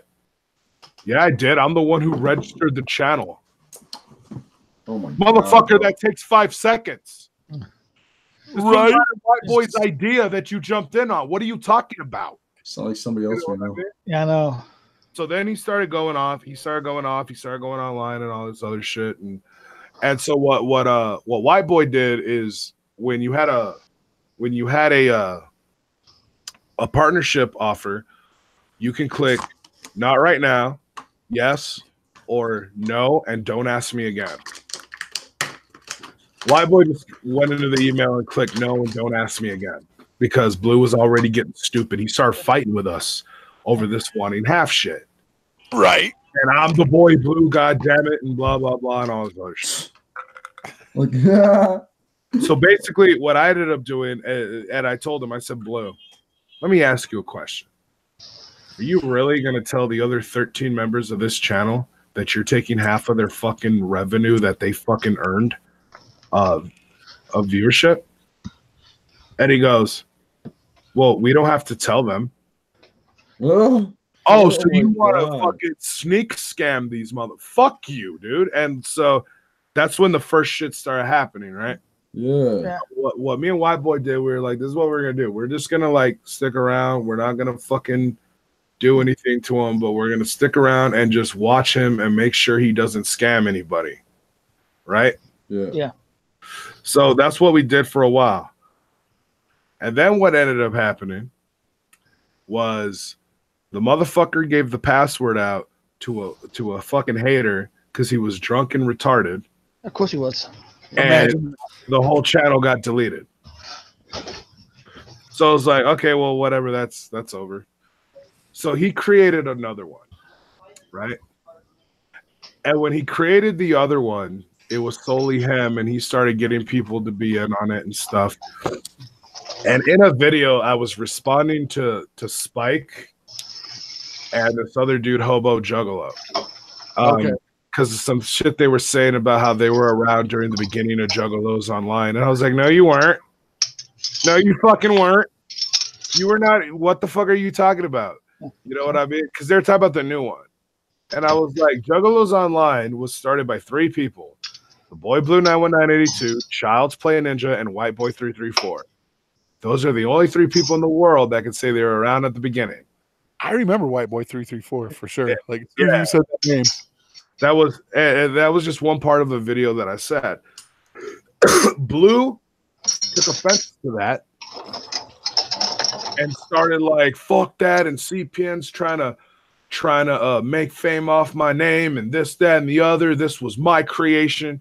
I did it all by myself and this, that, and the other. So I was like, all right, fine. I'm going to come out with what fucking actually happened. So I put it out there. And Blue, CPN is fucking lying. I never fucking said that. I would never fucking do some shit like that. And I am the one who created Juggalos Online. But what Blue fucking forgot at the time was when we created Juggalos Online, we were on Blog Talk Radio. Every episode of Blog Talk Radio you do gets saved on your fucking profile as a podcast. Yeah. So I was like, okay, I got you. So I was like, okay, Blue, check this out. And I put up the fucking audio of when we created it. Oh, shit. And instead of Blue either apologizing, instead of Blue saying, like, Blue could have easily been like, look, I drink a lot and I forget a lot of shit. I'm fucking retarded. So Right. and he would have been forgiven by the audience. Everything would have been fine. Yeah. But instead, what he does in retaliation is he contacts my ex-girlfriend and gets her on the phone and does these videos with her of her claiming that I beat her when we were together. Oh, hell. Oh, of course. Right. Did it on purpose, just trying to. So would you say CPN's not a good guy and possibly a liar? And because if he's lying about that, he's probably lying about Juggalos Online, right? And I was like, this motherfucker, dude. So, but what ended up happening was that dumb bitch fucked up her story. And I was able to prove her wrong because what that bitch did not realize is she used to actually make that threat to me all the time when we were together. She used to say like, she wanted me to like buy her something, and I'd be like, I don't got the money right now, or no, like whatever. I'm not like, that's fucking retarded. You better buy me this, and she'd start screaming at me and shit. Or we get in an argument about anything, and she would start telling me that she's gonna call the cops and tell the cops I hit her, and they're gonna believe her because she's a pretty little white girl, and I'm a big black nigger. Yeah. She would literally say those words to me. She didn't know that I recorded her doing that, saying that, making those threats, right? But I turned my phone on, pointed the camera slightly towards her, and let her make those threats. And I fucking, I recorded her. And it ended up, she actually did call the cops and tell the cops that I beat the shit out of her. The cops showed up, and basically, usually when a girl calls the cops and says your dude's beating on her, the cops usually believe her, right? Yeah. Usually. She was so obviously lying, the cops almost took her to jail. She actually had one of her psycho outbursts while the cops were there. Oh, wow. And I begged the cops not to take her to jail. So they took her to the House of Hope instead. But anyway, so she did that. She also said on the thing that I choked her, that I got her down on the ground and choked the shit out of her, and she had bruises all over her neck that are still, you can still see. They still haven't fully healed. That's how bad they were. Mm-hmm. And she said this was about a week before I left. Well, there was a problem with that story too, because the day before she left, we threw a big party for her, and we went out to karaoke, and she sang the song "Sweet Dreams," and I had the video on my channel. It was the day before she left, and she's wearing one of those dresses that doesn't have a neck thing. Yeah, it just goes around the top of the chest or whatever. So her entire neck and everything was exposed. And in the video, I was like, do you see any bruises? This is the day before she left. How did I severely bruise her neck if there's no bruises on her right now in this video, when supposedly she still has the bruises that were so bad? And this video was taken after I supposedly choked her. And I put the video out of her, and then I actually called her and was like, why are you doing this on YouTube? And she's going off saying, I wanted revenge and I wanted this because you left me and this, that, and the other. And I recorded that conversation. I put all of that out there. It was like, there it is. There it is, everybody. There it fucking is. And so she got all like, you piece of shit and blah, blah, blah. And then Blue fucking tried to recant his statements. And then she finally came out and cried and said she's sorry for lying and all this other stuff. But I was like, fuck you, Blue. The damage is done. Don't ever talk to me again. I literally want nothing to do with you. Right. I didn't talk to Blue for years. And then Blue started what started happening was Blue started attacking Riddle's Nightmare. Do you remember him? Yeah. Oh yeah. Yeah, I remember him. And it came out of fucking nowhere. And he was doing all this shit trying to send people after Riddle's Nightmare. So I made a video about that situation, and Blue started going fucking crazy on me. I thought you said you're never going to talk about me, but you're all up on my dick. Bitch, I haven't talked about you for fucking years. Fuck you. You know what I mean? So that's just, I was like, yeah, Blue, whatever, go fuck yourself. I don't want nothing to do with you. And then that's when Twisted Clown started coming around. Oh, yeah. Talk about he going to come shoot me. He going to come do this. So he hits, there's these conversations that came out online. I don't know which side recorded them, but there were these recorded conversations of Blue and Twisted Clown talking. It was Twisted Clown who actually recorded them. He was like live streaming and his phone rang, and I don't know if he realized he was still live streaming, and he's talking to Blue on speaker, and he's sitting there telling Blue he's going to come to my house and shoot me. He's going to do this, that, and the other. And that he needed my information. And Blue hooked him up with my information. Oh, shit. And I went, now you fucked up. Now you fucked up. And then so that's when that whole shit went down. And yeah, there was all types of crazy shit after that. And, you know. Damn, bro. Yeah, man. Stonehenge wants to know what was the one thing you asked Blue to do if he ever wanted to be cool with you again. I told Blue that if he ever wanted a hope to be cool with me, that he would have to actually do that debate with me live. And that if he fucking does not stick through the whole thing, if he rage quits, that's it. It is done, and it is done for life. Oh, fuck. And I fucking sent him a message. He agreed to it, and I sent him a message. I said, before we even start this conversation, I'm gonna you're forced to take this oath. Made him raise his right hand. I swear on the hatchet. I swear on my kids. I'm raising my left hand when I'm doing this, you know. But you know, I swear on the hatchet. I swear on my kids. And he was supposedly a Christian at the time. I swear on on the sanctity of my Christianity, on my mom, all this other shit that I will not lie. I will not rage quit. I will not leave if the conversation gets too thick for me. Blah blah blah. 2 hours into the conversation, when the whole issue about him bodying his channel, Fuck you. I remember that. Yeah, and then the famous line, "Fuck you, I guess we're still beefing," and he left. Because I know that part. There was a lot more evidence I didn't get to present because he left about him botting. I know Stonehenge. I seen the video Stonehenge did with him where he's like, "I don't believe you were botting."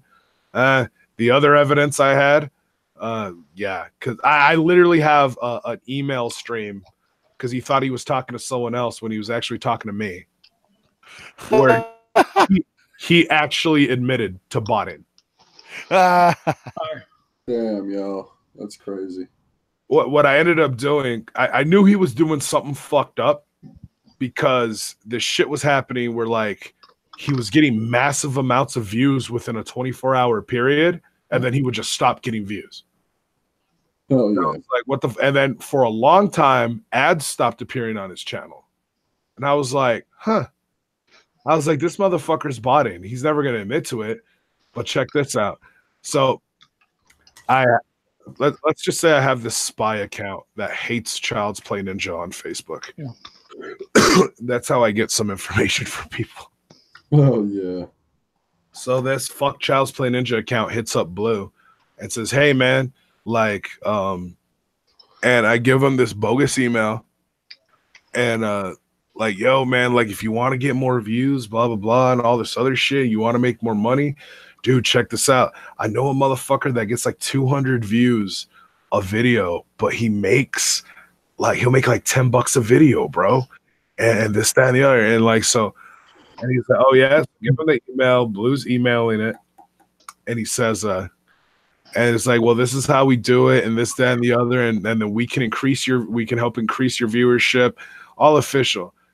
And he goes, and one of the responses he says, "Is this legit though? Is it not one of those? It's not like a view bot thing? Because I tried that before, and I lost my AdSense for a few months."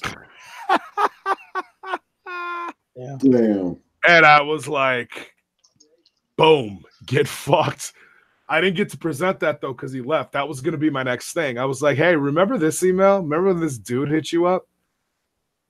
What's this? And I was going to show it to him. And just like, but he left before I could. And then there was some other pieces of evidence out there as well. There's a couple other pieces of evidence that happened. And I was like, yeah, you got caught because he's that type of person. I'm the most viewed Juggalo on the fucking internet. Never was. He never actually was that. You know what I mean? But, you know, it's just something he would say. You couldn't get in an argument with him over any point he made because if you disagreed with him, oh, you're just jealous. Notice how, like, so I'm just going to give the example of myself. Notice how those words never come out of my mouth. Notice how when somebody says, I disagree with you on this ICP thing or this twisted thing or this, that, and the other, we talk about that. We don't, oh, you're just jealous because I got fucking views, blah, blah, blah, blah, blah. The closest it ever came to that was when fucking Juggalo egghead kid was on. Oh, God. Legitimately bitching about the fact that Tech 9 called me. I was like, you sound jealous, motherfucker. Fuck you. Like, Yo, suck my dick. I was jealous as a motherfucker. I'm like, God damn, look at this shit. Yeah, me too. Well, like, Yeah, my yeah, homie, I called them after I got off the phone with Tech. I was like, guess who I just got off the phone with? I had like a 2.5 hour conversation. Who? Tech 9. Shut the fuck up. I swear to God, bro. Yeah. Fuck you, dude. yeah, I know I started watching the news videos when he gave you info to one guy Right. who's like crazy. Yeah. Right. That's where I stopped messing with Blue, and now I can't even stand his videos.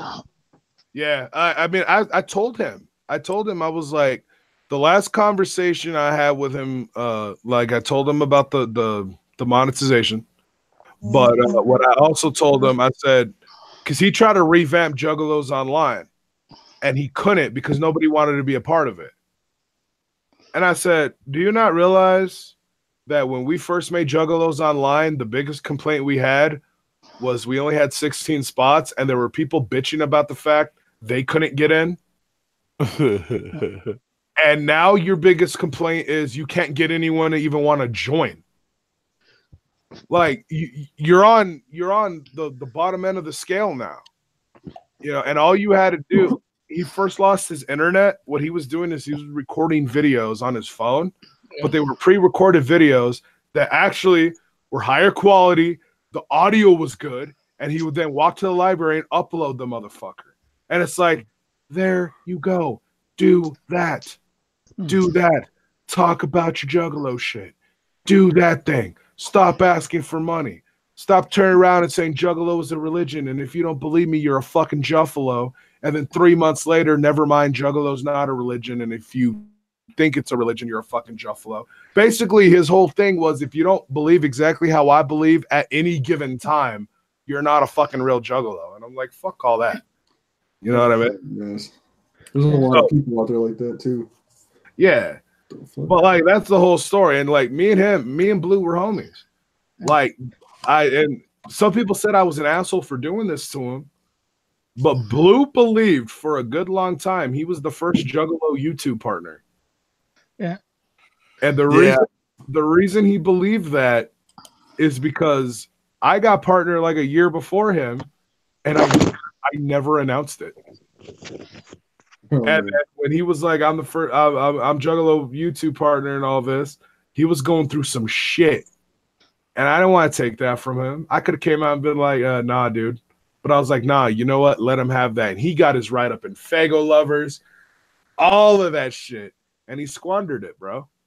And it's like, dude, Twisted Ash is another prime example. That bitch went fucking viral. And she just fucked people up. That bitch had the keys to the money castle fucking handed to her, dog. And she just threw them on the ground, walked away from it, and then said, why is life such a struggle? Oh my God, bitch. You were they literally rode the money boat in your front fucking door. Is that video where she's talking about haters with the tire jack? Is that about you?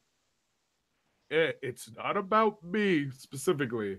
It's about a group of people that I was part of. Right? Or something like that? No? No. So everyone thinks a different situation. Everyone thinks it was World of Warcraft. What it was she was playing Mafia Wars. Okay. And so what a bunch of us were doing is we were just going in and killing her character every time her character would revive. Yeah. And she got so pissed about it. It's so funny. Oh yeah. She actually doesn't even know I was part of that group though. But part of her breaking point was like the shit I and a bunch of people were saying on the internet, because her boyfriend was on some fuck shit, threatening to kill people's kids. And then he was trying to fuck this 14-year-old. Oh goddamn. That was part of our Blog Talk Radio group. Like sending her messages like, yo, when you did that video, I love the way your titties bounce. What the fuck? Like, she's 14, fam. What are you doing, bro? You know, and he's older than me. Like I was like 25 at the time, and he was 26.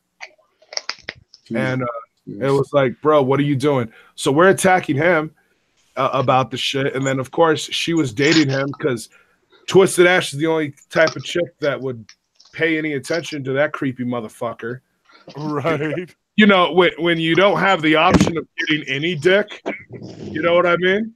Like you know, whatever dick comes along is welcoming. I mean, I probably could have hit on Twisted Ash back in the day and dated her. But nah, she was so like, it's he, dude. You got to respect the pronouns. It's he. It's he. No, I don't have to respect shit. That whole thing, but my genitalia doesn't define my gender. Yes, it does, you fucking dumb bitch. That's exactly what defines your gender, is your fucking genitals. I say, what up, Panic? What up, Panic? Nothing much. Had to stop playing Red Dead for a little bit. Oh, man. See, I purposely haven't got that game yet because... Me too. Well, here's the thing. I'm going to get Red Dead when it goes down in price. Because even if I get Red Dead right now, I don't have time to play it because when I get into certain games, I'm dedicated to those games. And right now, I'm Game Plus in God of War. Oh, okay. I literally still have the Evil Within 2 and Shadows of War. It plastic wraps still, and I bought them last year. Jesus Christ! Because I just have it. I have it, and then I'm so addicted to fucking Tarkov. It's like, is that a battle royale game or royale or whatever? No, it's definitely not battle royale. Because the way battle royale works is a bunch of people load in, and then the last man standing wins. Technically in Tarkov, it doesn't actually happen, but technically in Tarkov, every player could go in and get out. They'd be considered winners. What Tarkov is you go into a map, and the map can have a minimum of, so each map is different. So like some maps is between 8 and 14, 6 and 12, 4 and 6, whatever, depending on the map. So a minimum of this many players, a maximum of this many players. And you basically go in and you find loot, you find items, money, guns, armor, all types of shit. You basically, and as you're going, you learn where spots are that shit spawns, and you try to find loot to get out to pretty much get better loot, upgrade your stash, get better weaponry. Then there's quests you got to do. Right. But there's other players in there. What makes the game awesome is if I kill another player, I can take all of his shit. His shit is my shit now. He no longer has his shit. Right. You know what I mean? And it's like real true to life, like how a gunfight would actually go. You're not walking away from a gunfight unscathed if you took some bullets. So like if each, it's your head, chest, stomach, each arm and each leg, and they all have a life bar. Right. If any part of your body that gets taken down to 0, that part of the body is no longer in use. Like it's gone for the rest of the fucking map until you either die or extract. The only way you can keep anything that you brought in or found in that raid is you have to find the extraction point and sit in the extraction point for the certain amount of time until you successfully extract. Right. And they always have like AIs guarding extraction points. So you got to fight off AIs and shit. The AIs are not to be fucked with. They are worse than players. They got like laser sighting, fucking their vision and their hearing is top notch. Their aiming is top notch. I die more to AIs than I die to other players. Oh shit. You know what I'm saying? Like it's not like fucking Titanfall where there's all these AI soldiers that you're just hosing down and shit. No, that's not how that works. Like every time, like I see other players, I'm like, yeah, let's go, let's fight this motherfucker.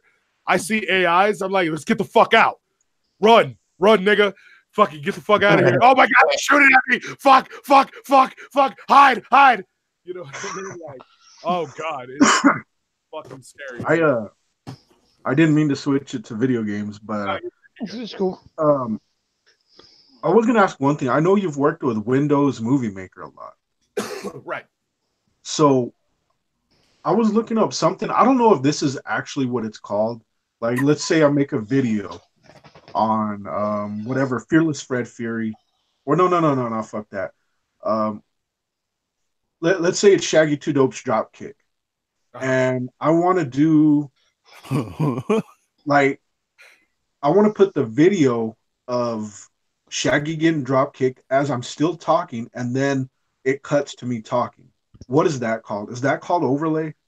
Yeah, that's an overlay. Okay. Basically, what you would do in that instance, I have not used Movie Maker in a long time. It sucks now. Yeah, I don't think it's possible. I mean, there's ways around it. Does it have layers? Do you have layers in Movie Maker? I don't think so. I don't think so. So I use Sony Vegas. Right. And in Sony Vegas, you can do audio and video layers. So when I do something like that, they're called but they're not called layers. They're called I think they're called channels. Okay. Yeah. Vegas channels. No, tracks. They're tracks. That's what they are. They're tracks. Just like it's like Sony Acid. Yeah. So like what'll happen is you make a video track, and then you can right click on the side and insert another video track. And you can have just a bunch of tracks, right? So it's like I'll have a video track, and let's say I want a picture to be over me during a certain thing. I'll create another video track and put that picture on the video track. But what shows up on top of what is the position of the video track. So this video track will be here, and this video track will be here. Right. So on this video track, I'll actually have my video, and then whenever I want to overlay picture, I'll put those pictures on the top track, and that way it'll overlay on me. So if I switch the tracks, it'll be different. Yeah, because from what I've seen with Movie Maker is it's difficult. Like it's almost damn near impossible to do. They changed it. Back in the day when it was on XP, it was fresh as fuck.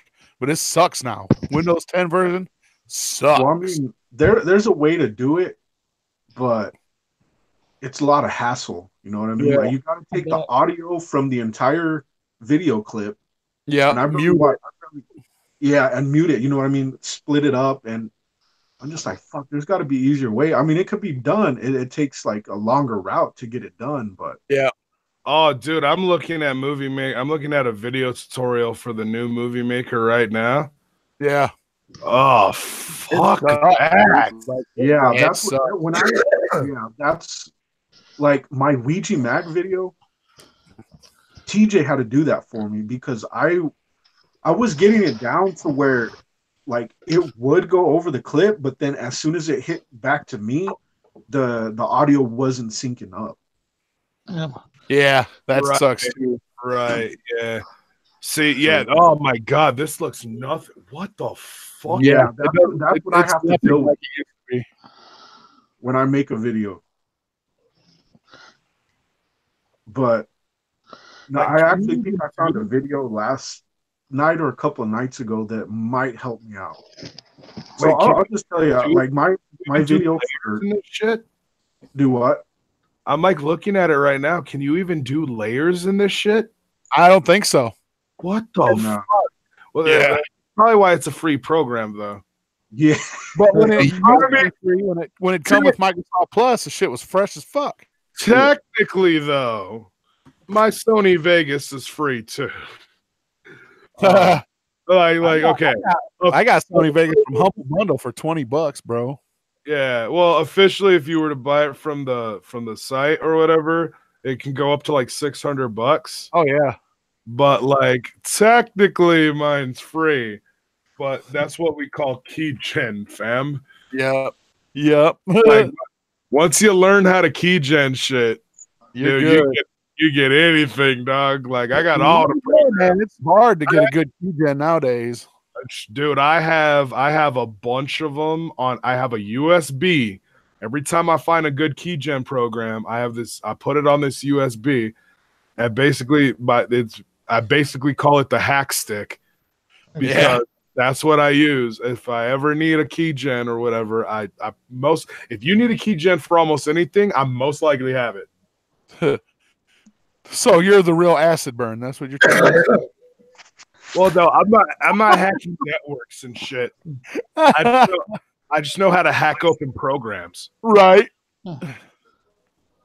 Yeah, I did. I got are- acid 6 before keygen, but Some of them are really weird too. The way you have to fucking do it. yeah, Because my keygens all have folders in each of them with the tutorial on each program. right. Yeah, because they have to do it like that nowadays. It used to be you just get that keygen, copy it, put it in. That one didn't work. You'd generate another one.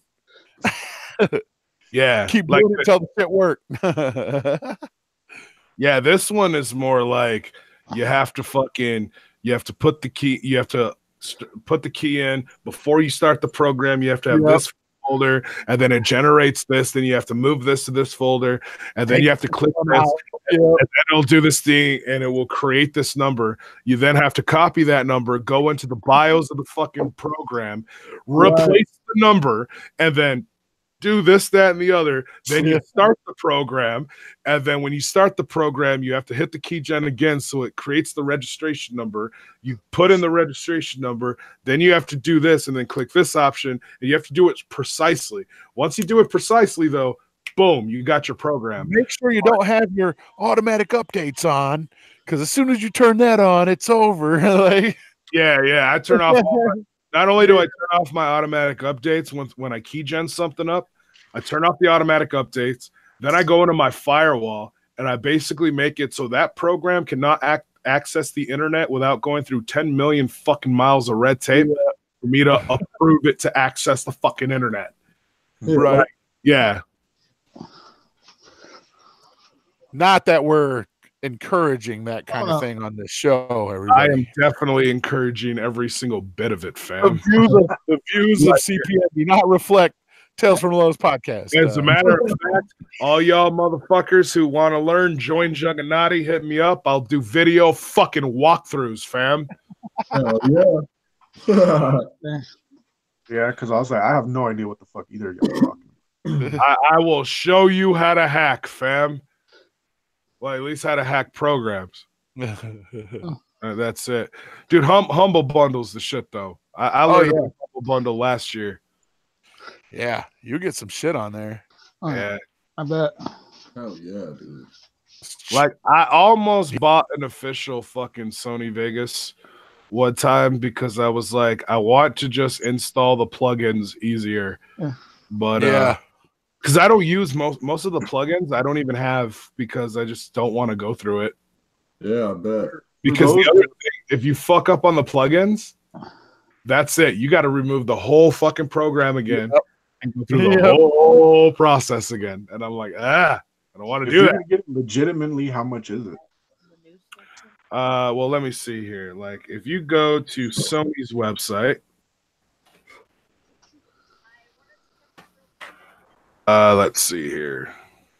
I mean, Movie Maker's not bad. It's just that one thing that makes me like, God damn it. Brother. Check this out. Right now, until today, today's the last day. Sony Vegas Pro 16 is on sale, 50% off. It only costs $300. Yeah. Or check Humble Bundle, man. I bet it's on there. I got it for $20. Yo, that's how I got. That's how I got Reason and Acid Pro back in the day, man. We had that shit hijacked. I got Reason 5 on this old laptop. Hey, check this out. You can also get Sony Vegas Pro 16 Suite. And it's half off too. It's only $400. Oh shit. It comes with some plugins, I imagine. Or what you can do is you can get Sony Vegas Pro 365. You pay a monthly fee of $16.67. Not bad. And I got an email that you get acid for $1 a month, but I was like, man, right. And I've then got it on disc. I just got to call this company and get a new key and shit for it. the cheapest version, the cheaper version, if you want to buy it outright, Sony Vegas Pro 16 Edit.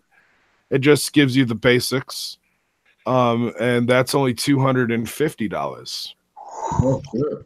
But see, so that's that. If you have Steam, though, Steam also sells programs, Yeah. all types of programs you can get on Steam, and sometimes Sony Vegas will go on sale there. I've seen Sony Vegas go for like $100, like Sony Vegas 14. I have Sony Vegas 13. I don't really care. I think that's what I had too. Yeah.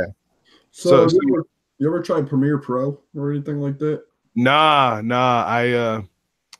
I haven't tried any of that stuff. My whole thing is Photoshop.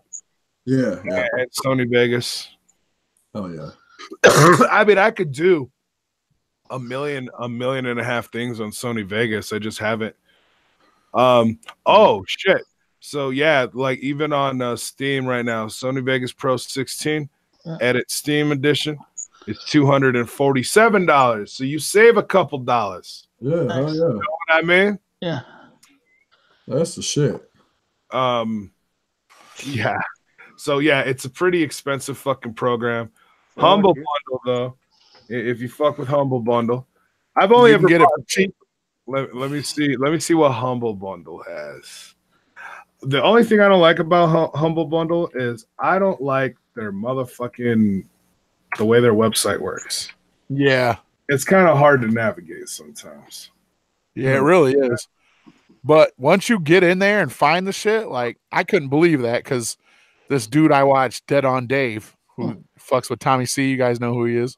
Yeah. He's the one that told me about that shit on his stream. He's like, Sony Vegas is only $20 on Humble Bundle. I was like, what? I checked it out, and sure as shit it was. I was like, damn. First edition? Yeah, what edition was it? The one I got. This was it was last year though, so it was. No, I understand it was last year, but that does not mean you got the up-to-date last year edition. Right. Oh yeah, that's what I mean. I'm pretty sure it was 13, like you have. I'm pretty sure it was. Like okay, yeah. So if it was 13, that's why it was $20 though. Because they're getting ready to roll out some new shit. We're up to 16 now. They're about to come out with Sony Vegas 17. Yeah, because what Humble Bundle basically is the software companies have all those old keys. They don't fucking use them anymore, so they drop them on Humble Bundle, and that's how you get them so cheap. Right, exactly. That's what I need. But it's fucking genius, though. Like, yeah, I don't give a fuck. I'll pay $20 for Sony Vegas 13. You know what I'm saying? Right. Shit. Because like you just was reading off, that shit's like $400, $250. I don't got that kind of money for that shit. They don't fuck around. But I got $20. Is $20 okay? Well, like what I started doing too, because I almost bought an animation program, but I was like, let me check out a free one first to see if I can even fuck with it. Oh yeah. Because and then like anybody out there who wants to try to get into creating your own video games, Blender is free. You get Blender for free. But another one, Unreal is free. Yeah. Unreal Engine and a lot of games, a lot of high-end new school AAA games utilize Unreal Engine. But Unreal is free. The only thing is if you create an actual game and that game like is published, Unreal gets 5% of your profits. Oh, that's cool. Sure. It's the only other. Now there's a service that you can pay for where they don't get nothing, but it's a lot of money. Yeah. But if you think you're gonna make, like, you gotta think about it like this: if you make a game and that game makes $1 million, Unreal didn't have to do shit but give you access to their system, and they just made. Well, what's 5% of $1 million? So 1% of $1 million is what, 10,000? So they just made $50,000.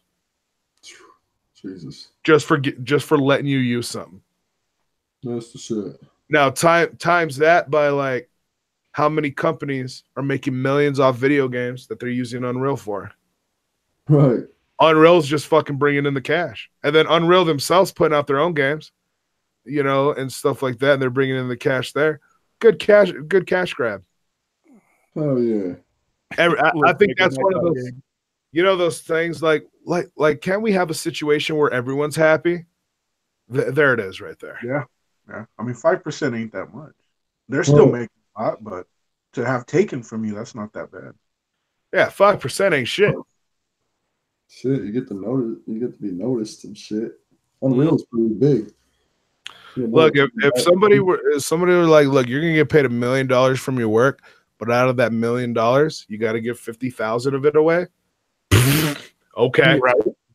Oh no, what am I gonna do with my 950 grand? Yeah, right. This Exactly. is a fucking travesty. I remember one time we were watching TV at my boy's like uncle's house, and on the news they said that there was a winning Powerball ticket out there that was worth like $200 and some million, and no one's claimed it yet. And it was like, oh shit, blah blah blah.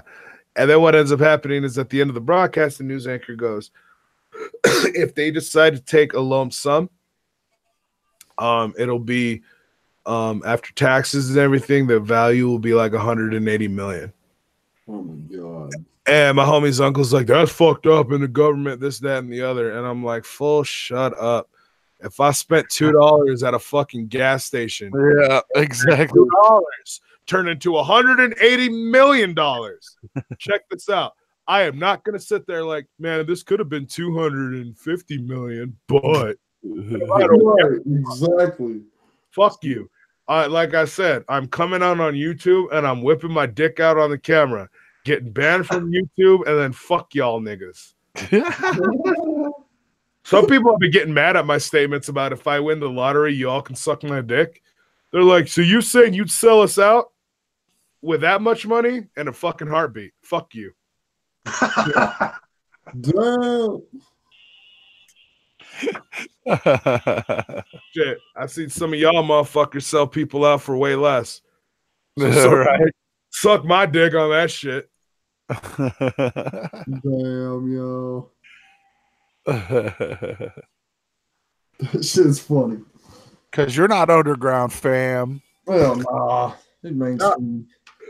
No, here's the thing. I hate the word underground because of how fucking. You know when I started hating the word underground? In 2003. No, in 2004. 2004. Started hating the word underground. I go to the fucking gathering, right? Yeah. And I'm sitting there chilling with these ninjas. And a few weeks prior to that, Spider-Man 2 had came out. You know, the one with Doc Ock? Yeah. Probably one of the greatest Spider-Man movies ever made. Yeah. That movie was so dope. And I was sitting there, I was like, yo, did anyone see the new Spider-Man? That shit was fresh as fuck. And like one other ninja's like, yo, dude, I saw that shit. That shit was dope. And we're sitting there talking about it. And this fucking bitch, this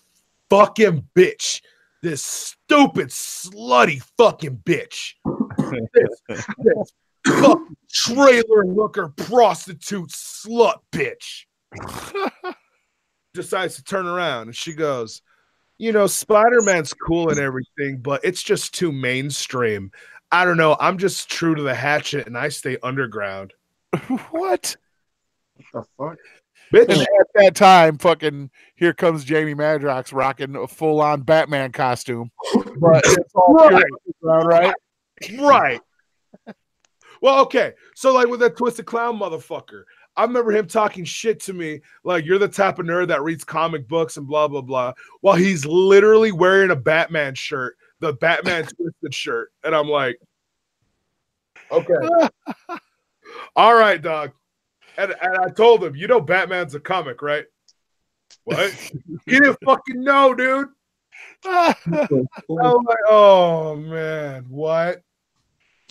That shit's funny. It still goes right back to that shit with Twisted trying to stop you from selling that shirt when that's all they do is infringe on copyright shit. It's the same thing. This has our likeness. Fuck out of here.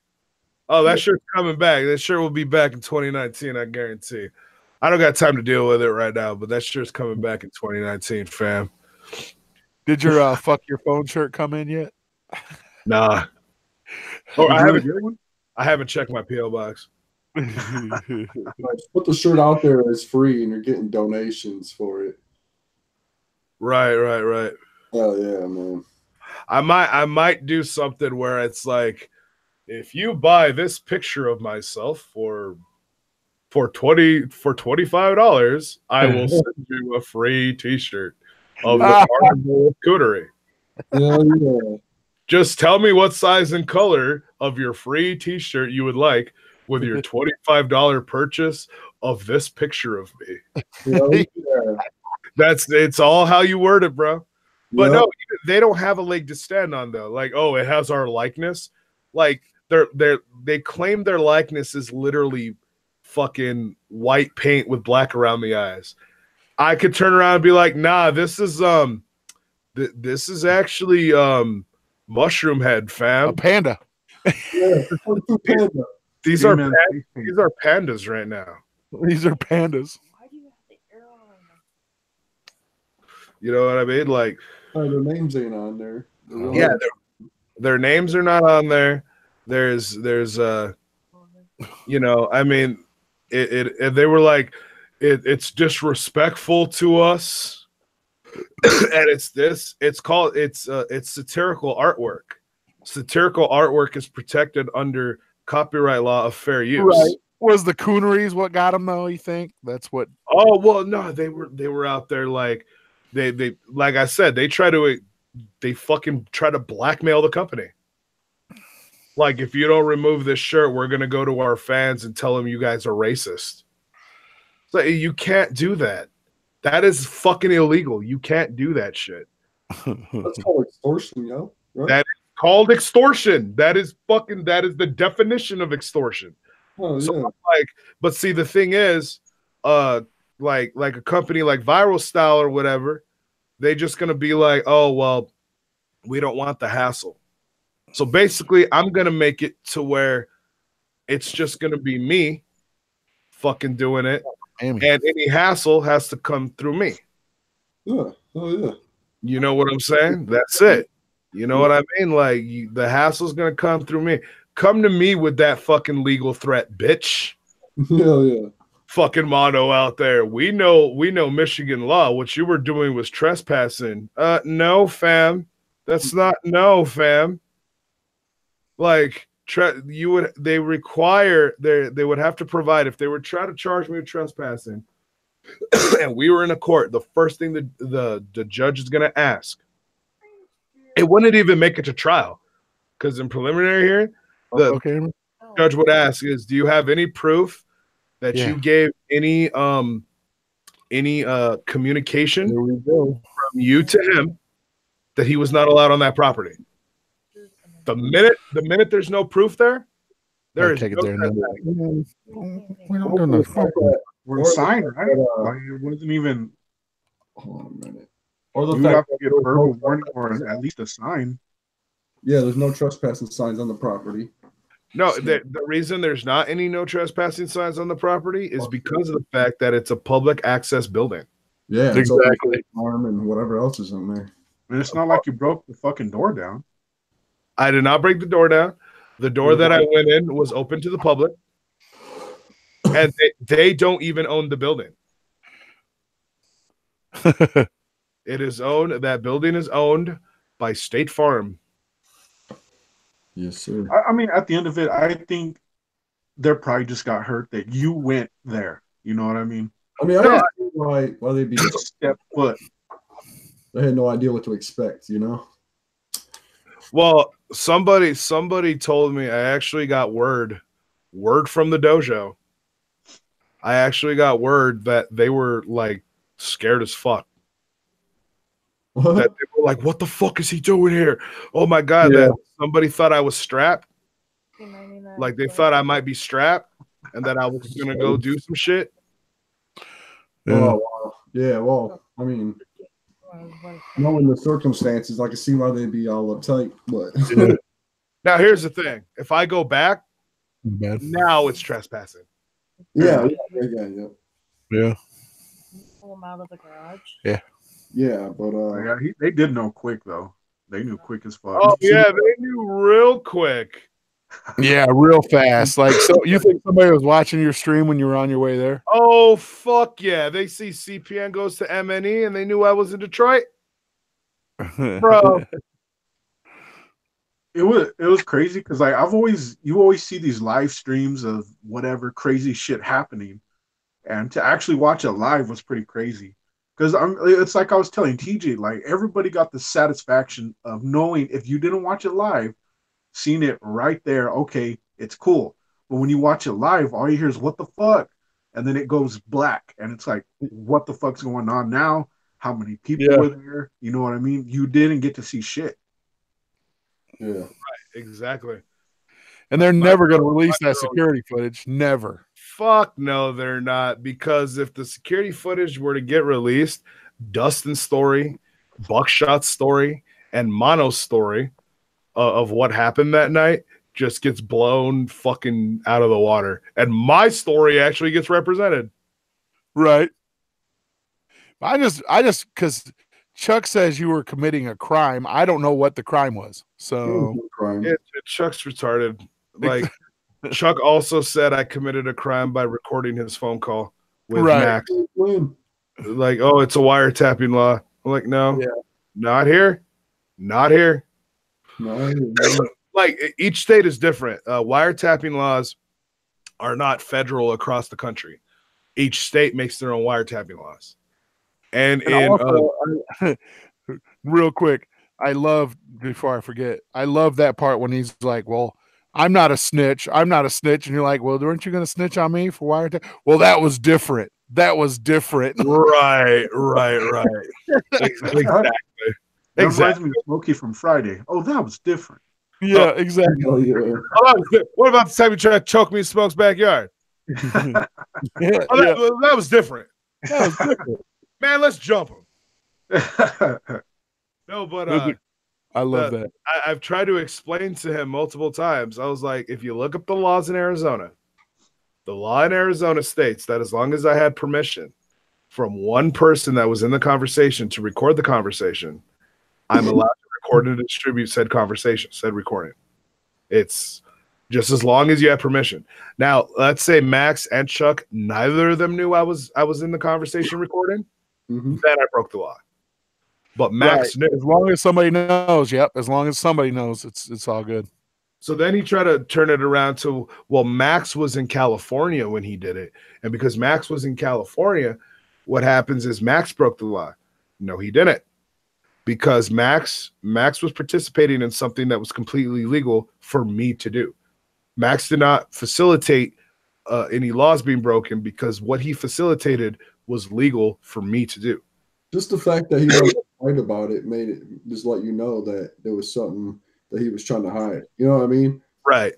Well, when he kept showing me like these articles of people who've been successfully charged with it, and I'm like, okay, you are not understanding this case. In the case, what happened was somebody who was in a state at the time that requires both two-party consent was recording somebody without their knowledge, but that person was in a one-party consent state.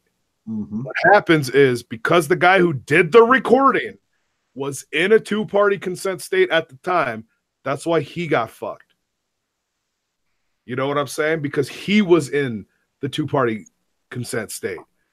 But like if somebody calls me from a two-party consent state and I'm in a one-party consent state, I go by the laws of the state in which I'm in. Yeah. Like I can do it, but he can't. That's how that works. It's kind of like weed. It's kind of like weed. Yeah. If I'm in Arizona and I get caught with a blunt in my pocket and I don't have a medical card, I'm going to jail. Right.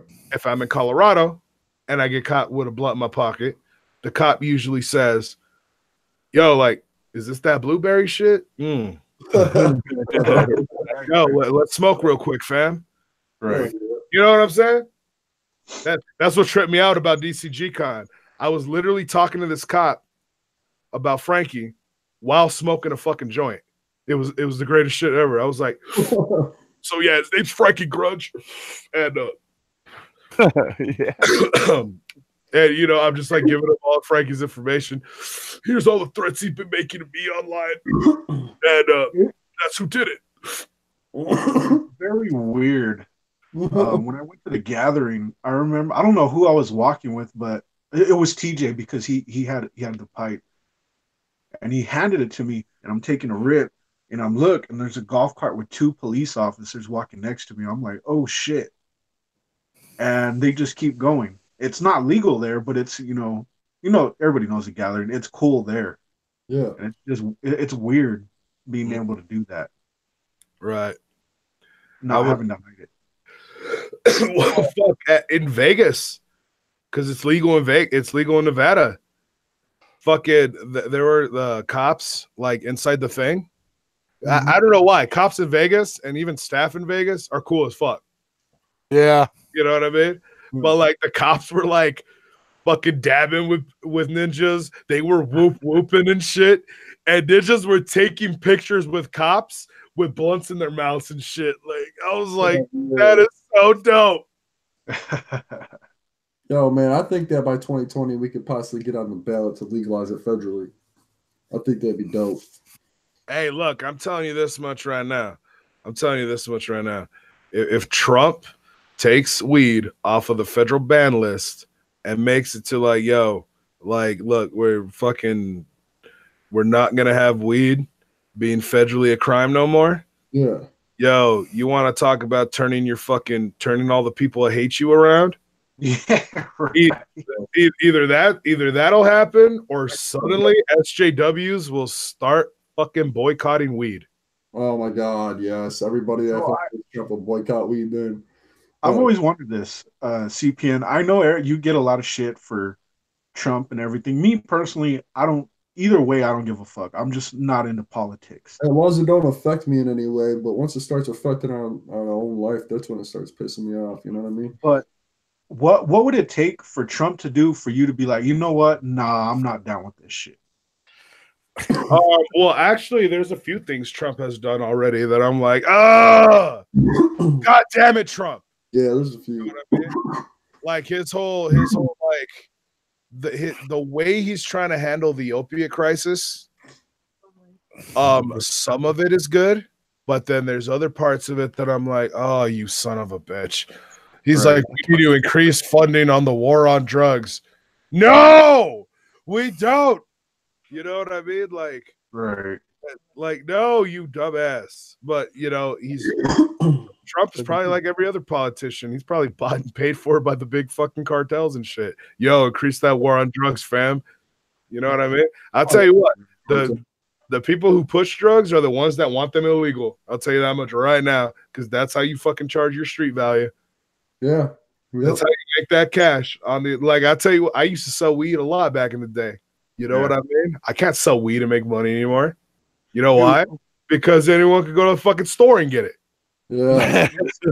So I never said nothing, but between like 2016 and up until last year, like I was slanging. I got tired of buying it, and I didn't want to say anything on here because whatever. But let's say that I worked my way up from a half to an ounce. And within that time, like around here, I think you can get a gram for like $10 now. It wasn't going for that whenever I was last smoking like a year ago. The prices went down. Right. It's crazy, dude. Like, yo, my favorite thing Trump did so far was get rid of that fucking Obama shit. Yo, man, like this year, my tax said that they're not so glad I won't be fined on my taxes this year. Yeah, it's fucking that was the worst thing anybody could have done, dude. Like, that's forcing services upon people. You know what I mean? Right.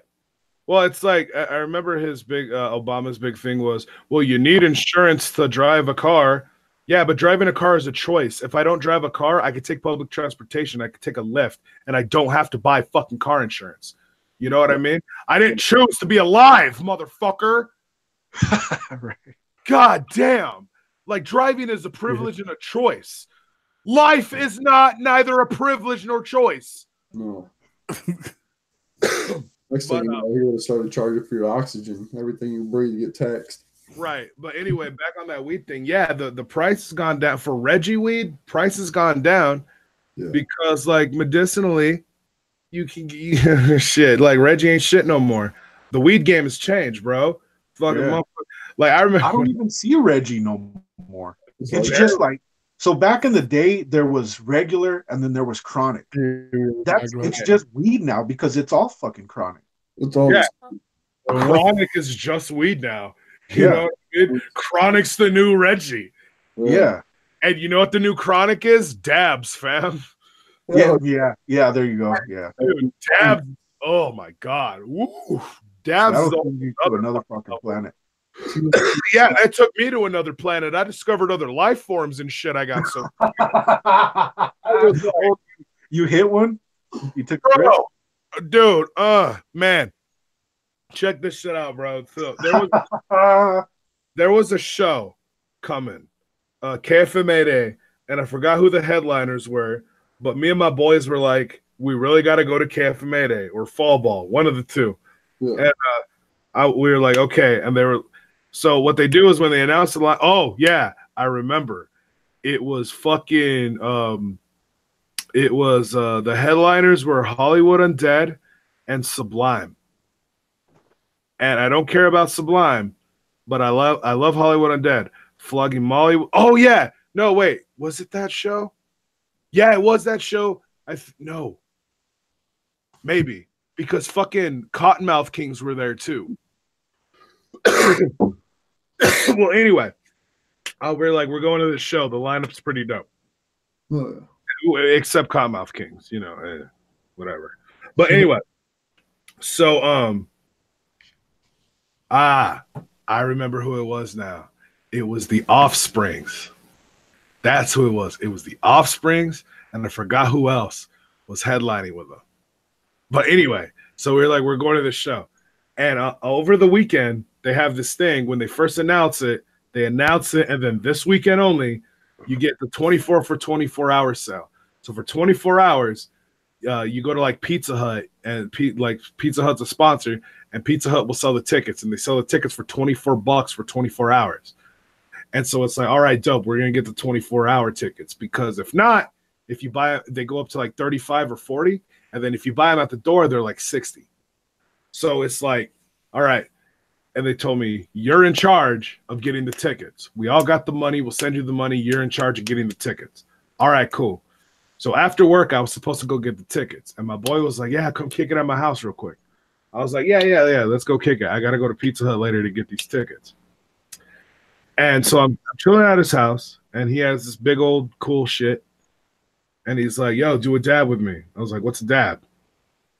And he's like, it's just it's extract. It's THC oil.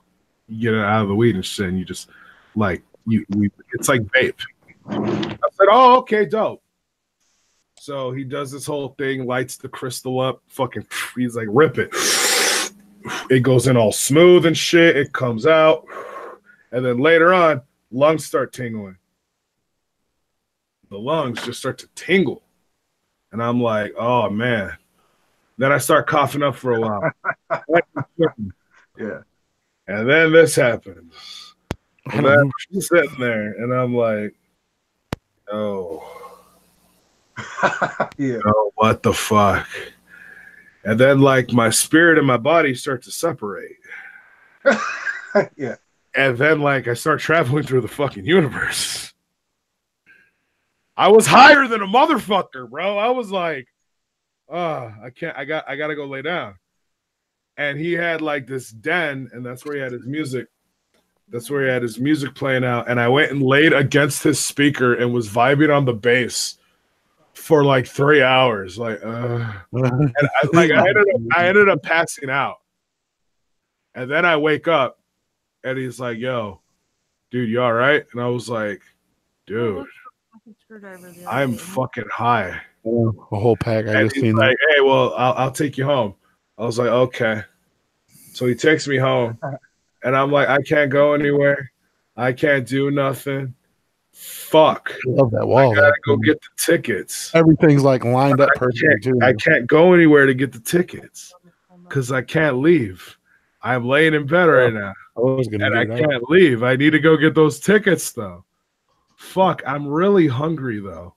Wait a minute. So I call Pizza Hut, and I'm like, hey, I got a question. Do you guys happen to deliver the fall ball tickets? And she goes, let me check. Right. She goes, we can, but you have to order food, and then we can include them with your food order. And I straight up tell her, well, that's cool, because I'm hungry as hell, because I'm high as fuck right now. So food sounds amazing at the moment. And she goes, she laughs, and she goes, okay. And I was like, let me get a large pizza with this, that, and the other. Let me also get an order of breadsticks. Let me also get an order of cinnamon sticks. And let me also get like 24 fucking hot wings. Oh my And god. she goes, oh my god, you are high, aren't you? Yes, I am. And she goes, Damn, how many hot fall wings ball on tickets? fire. She goes, how many fall ball tickets did you want? And I told her the amount. And she was like, okay, so your bill comes out to like $100 and some dollars. I was like, all right. I'm going to pay that on the card. I give her my card number and everything. Dude comes to the door like 20, 30 minutes later. He's like, I got your large pizza. I got this, that, and the other, blah, blah, blah. And I got your fall ball tickets. I was like, sweet. It all worked out perfect. And then, so I put the tickets away and I get the food and I have to sign the thing. And right before he walks away, he goes, you're high as fuck. And just walks away. I'm like, yes, I am. Yes, I am. Oh, shit. And I killed that entire order, bro. I was like, yeah, it was great. That's hilarious. But going back to the whole weed thing, for me, Totally no. the only way I would give a fuck if it was legal is if I worked at a place where look, it's legal, we're not going to drug test anymore. But if I'm at a place where it drug tests, then what do I give a fuck? You know what I mean? Like, right. Well, shit, I had a lineup for, I was like, try to get this contract. And I actually pushed it back for a little bit because they're like, that they do require a drug test. And I'm like, yeah, I just got back from Detroit about that. Yeah. Probably shouldn't be drug testing for a while. well, I mean, you don't really smoke too much, right? I don't smoke too much now. Okay, you'll probably be good in a month then. Yeah, I only really smoke at events. And every now and then, like once I have a job and all that, there are times where like, oh man, my week's been stressful. I just want to get baked and go to sleep. Oh yeah. Like I don't know how everyone else is, but I'm the type of motherfucker that smokes weed and then ends up passing out. See, I did it so much that I wouldn't get tired from smoking like weed. I wouldn't get hungry. But like the dabs, that's a different story. That shit'll put me to sleep and it'll get me hungry. But regular just like buds, I wouldn't get that. Yeah, man, dabs are on some other shit, bro. Yeah. But when I was in DC, this dude handed me a blunt at the march and shit. And I go to hit it like it's Reggie. And forgetting that we're in DC. It's recreational here. They fucking went into a store. You know what I mean? And I'm like, oh, what the fuck? And then I'm just like, oh, I'm high. Oh, shit. Made a mistake. Nah, but it turned out to be a blessing because that shit with my foot was happening. Oh, yeah. And within a few minutes, my foot just went, and it was fine. I was like, yeah. Hell yeah. The secret is weed this whole time. Yep. Yeah, man, I'm telling you. Helps out with a lot of shit, yo. I've been pushing it since I was a kid, man. We go around fucking setting up booths, getting signatures, try to legalize it. And at that time, we were just trying to at least get it legal for medical use. But it was the shit. Hey, you want to know what's funny, dog? Yeah. So because I'm on here, suggested videos, Tales from the Lows podcast popping up. Mm-hmm. God damn it, motherfucking people call me. And anyway, one of the suggested videos is a stream you did like 3 days ago. Yeah. And you're wearing your Flash shirt. Yeah. I legitimately thought that was a picture of Sheldon Cooper, fam. Hell no, dude. I'm gonna get a Sheldon pick now. Fuck. For thumbnail. Bazinga, motherfucker. Bazinga. Hell yeah. I got two Flash shirts, man. I got one that's really nice. It's different material on the fucking Flash symbol. It's dope. Right. Well, shit, I'm going to jump off here because people keep calling me, and I guess I got to fucking call assholes back. Then I got to get ready for the show tonight. Yes. So the show tonight, motherfucking bootleg from the Dayton family. It's going down, fam. Can't wait, man. That's dope. Hell yeah. Well, I'll talk to you faggots later. I hate all of you. Panic, learn Spanish, fam, because you're supposed to know Spanish because, well, look at you, fam. Church in the chat room. Learn to love watermelon and chicken, fam. And the rest of you, learn to go fuck yourselves because you ain't shit. I hate all of you. I hope bad things happen to you. And whatever. So peace out, y'all. Peace, brother. Thanks for coming on. Hell yeah. That was CPN. Glad we had that debate. Yeah, I think I missed that. Hell yeah. Well, at least we settled that shit. What was it about? Just about my article and the other article that was released by RoxxTV. Oh, okay. Yeah. Explain myself a little better because he thought it was more like a pro M&E more than anything. And I was like, well, actually, the people that work for RoxxTV or roll with RoxxTV are mostly just juggalos. But there's a few twisted fans in there that push that shit. Well, I mean, that's the thing that I've kind of noticed. Like, ever since the split, I know Twisted has done their share of things that are not favorable to juggalos or ICP. But I've said it before, it's almost like they can't make any move at all. Without getting criticized, yeah.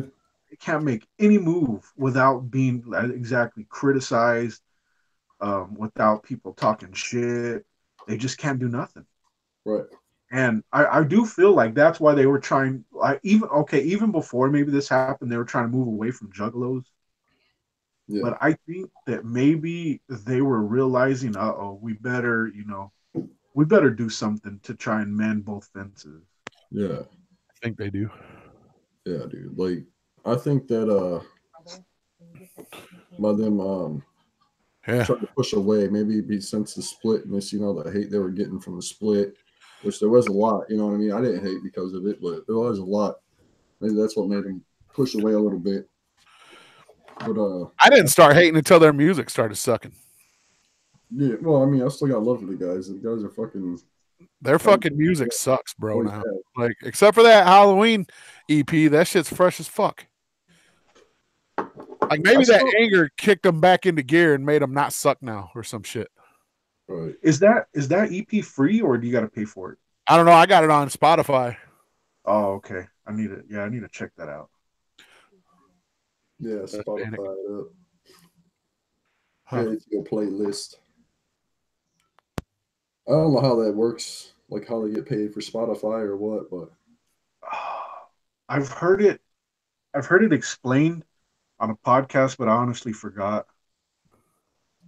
Yeah, I'm not too sure. Ezra Carter, what up? What up? 42 viewers. That's what's up, man. That's good. That's good shit. Oh yeah, bro. We was up to 50 something earlier. Oh yeah. Smash that like button. We got 2 dislikes. I definitely can't wait till Friday when that single comes out for Fearless Fred Fury. Yeah, I know. I don't want pizza. I want some motherfucking like a sandwich. So that was Friday? Yeah, the 23rd. I think that's Friday. 20th. Yeah, Keegan was amazing, y'all. Fuck yeah, he was. That shit needs more fucking views. Yeah, we need to share that shit, y'all. Get over there and share that shit. Should pop up. That's like the first employee of Psychopathic that we've ever had on the show. That's some. Yeah, Keegan's super cool. I met him at Oh, DCG. Yeah. He was hanging out. The coolest shit that he said on the show was all, "Oh yeah, I'll put the words out to the clowns. I'll try to get them on your podcast." What? Y'all heard that shit? Hell yeah. Ooh. Oh yeah, I'll put the words out. I don't give a fuck. When he said that, I almost threw my phone across the room. I was at work. And he said that shit. I almost threw my fucking phone, dude. Yo, that is dope, man. I was so pissed I couldn't get on, man. I was like, fuck. And then you guys went, like, what happened was a fucking $400 order came in, bro. Oh, at like 5 o'clock. A $400 order came in. I had to tag that whole shit by myself. It took me an hour to ring that shit up. I work at a dry cleaning spot. Oh, okay. Can't talk about work. Yeah, well, I mean, I can say what I do, but I just can't. It's one of them. Oh, you can't talk about your job on the shits. But I can say what I do. So, man, what the fuck happened to that Rocco's Modern Life? They did that movie. Who did what? I haven't seen it yet, though. Who did a movie? No, I don't think it ever did. It come out? I don't think I've ever seen it come out. I think it's about to come out. Because I remember it's supposed to come out in January, and I still haven't heard that. Like I've seen the Hey Arnold one. I haven't seen Rock. I didn't see the Hey Arnold one, but I heard that shit was pretty good. Dude, I'm one of those that I don't like to see it fucked with. Like the Powerpuff Girls came out, and it was weird. Like, yeah, the Powerpuff Girls was weird. But Hey Arnold stayed true. Like it's more clean, but it stayed true to the original form. So it's very good. And it cuts up like loose ends from the series. Yeah, I want to see that Rock. I heard they're doing an Invader Zim movie too. Oh shit! I mean, if you're in the mood for some wings, I know CPN got me in the mood for wings, talking all that wing shit. Hey, War, I think you're muted.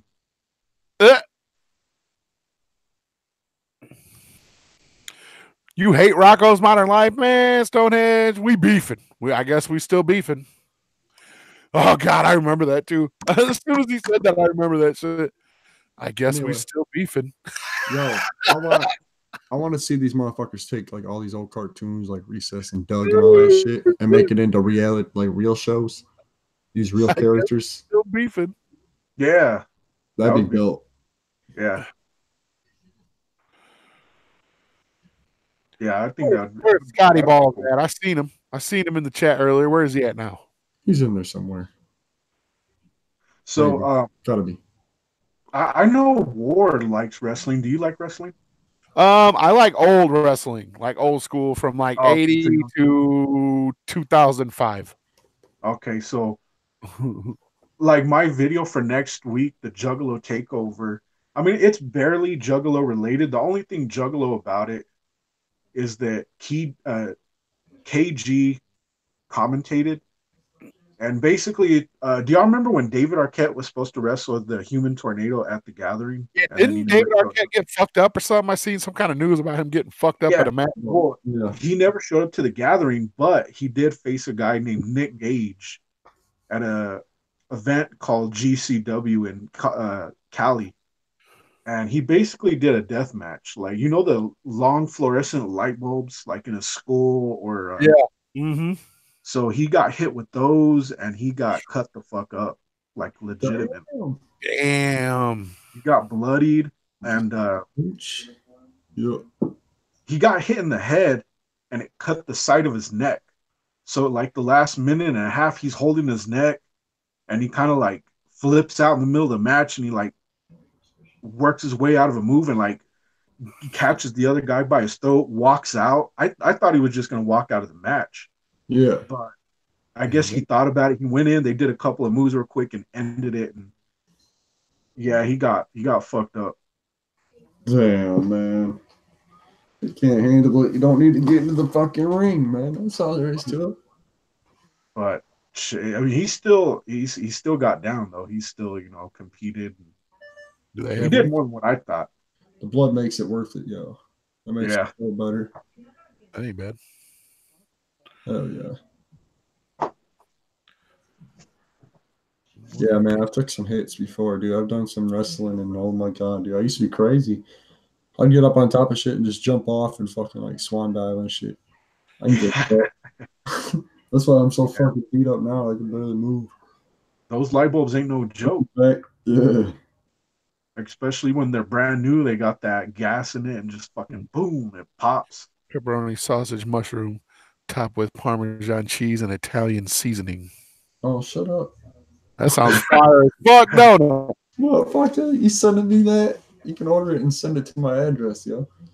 I'm gonna get that pepperoni, Italian sausage, and mushroom topped with Parmesan and Italian seasoning. I'm ruined with pizza, man. I worked at a pizza place for like 4 years. Yeah, I heard you, Ben. I worked at one for 11, bro. Yeah, It's it's gonna be a couple of years before I can. But I never got sick of pizza, bro. Never. Really? Mm-hmm. I mean, I would eat it because I had to. Like Right. if you're stuck there, but I can't do it. Yeah, but you say you worked at Domino's though? Yeah. Just do. I mean, shit, I make good money. Yeah, it was good money. money too, man. But I was putting all that money back into my fucking car, dude. That's Exactly. right. Yeah, it fucks your shit up. And then, like I said, once that fucking axle fell off, that was it. Well, Yeah. I'm done. And this dude told me he's like, yeah. He's like, and that axle fell off. It probably, the way it fell off, he's like, it probably fucked with your transmission too. And I was like, yeah, that's nice. Like, yeah, it already had a transmission in that bitch I had to replace.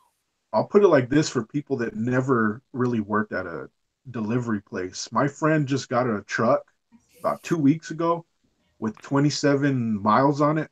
Brand new 2019 Tacoma. 2 weeks later, 500 miles. Yeah. Oh, dude, I'd put in 300 miles a weekend. Easy. Like, easy, not even sweat. It'd be 300 fucking miles. That's how many trips to Kalamazoo and back. You know what I'm saying? Damn. Kalamazoo is like 100 miles away from me. Oh, yeah. It's about that. Church wants to come on. Hell yeah, church. Come on now. I loved the job and I loved everybody I worked with, but that was it. The car shit was one of the fucking deciding factors, dude. It was just like you can't do it. Like my new job now, I go to work and back. That's it. I love it. Yeah. You know what I'm saying? You love it, dude. Not driving's the best. It is. It is. I don't get a chance to listen to as much shit as I used to. Yeah. But word. Oh well. The other thing was for me was I got bit by a dog. Really? Yeah, I did too. I got bit by a dog. Almost got robbed one time. It was a bunch of shit. I don't know if I got lucky where I've never been real close to that, or maybe close at all. But yeah, the dog thing was almost. Yeah, I got bit by a dog. It jumped right. Oh shit! Black and red Ted. Whoop whoop. Whoopity whoop whoop. What? Hell yeah! He needs to start coming around more, man. Oh, there he is. I was just talking about. I want this dude on the show. I've been wanting Black and Red Ted on the show. He's fucking. Yeah, he's cool. Not a lot of people know, but before homie got busy, me, him, and CPN were supposed to do like a hangout or a podcast, but everybody got busy. Yeah, I heard about. I remember somebody said something about it. I don't know if that was you that said it or. I remember somebody said it. Yeah, everybody got busy though, man. I understand. It was hard for me to be on here as much as I'd like to be used to. My new schedule. See, I used to always have Tuesdays and Wednesdays off, but now it's like I never have Tuesday and Wednesdays off. It's like now I have Sundays off always. You know what I'm saying? So like sometimes Saturdays. Hell yeah, he still wants to do that podcast. And you still want to come on here too. I've been hearing you want to come on here. I hit him up when we first started the show. He was one of the first people I hit up about coming on. I've been watching Black and Red Ted for a hot minute. Oh yeah. I'm a big fan of his stuff. His unboxings, like unboxings are what they are. You know what I'm saying? Like, but he somehow makes them entertaining. You know what I'm saying? Right. Like, I mean, I don't know. I ain't dissing unboxings, but like, you know, it's here, look at this, what I got. You know what I'm saying? Yeah. Yeah. There's only so Like, much you can do. yeah, but when he does them, they're like hilarious. Like you're like watching, like, what'd he get? What'd he get? You know what I'm saying? What'd you get, man? Hell yeah. Hell yeah. Shouts out to Black and Red Ted, one of my favorite creators on this site. When he got that Ouija shirt, Ouija. When he got yes. Dog turkey motherfuckers. Oh, what up, Nightbot? Oh, that show don't. Yeah, the link, when you do the link in the chat, it don't work. It doesn't work like that. Hold up, yo. For some reason, I don't know why. I think you got to copy it and then try it. Oh, no problem, Black and Red. For real, dude. Yeah, big fan of your shit, bro. Oh shit, it's Blaze, that motherfucker. Yeah, Uja Mac. Wear that Uja Mac shirt. Do you rock that shirt? I gotta know. I would. If I got that. I don't even know what the hell I do with my poster. Did you ever do a review of the album? Because I remember you said you was gonna bump the album, then do a review.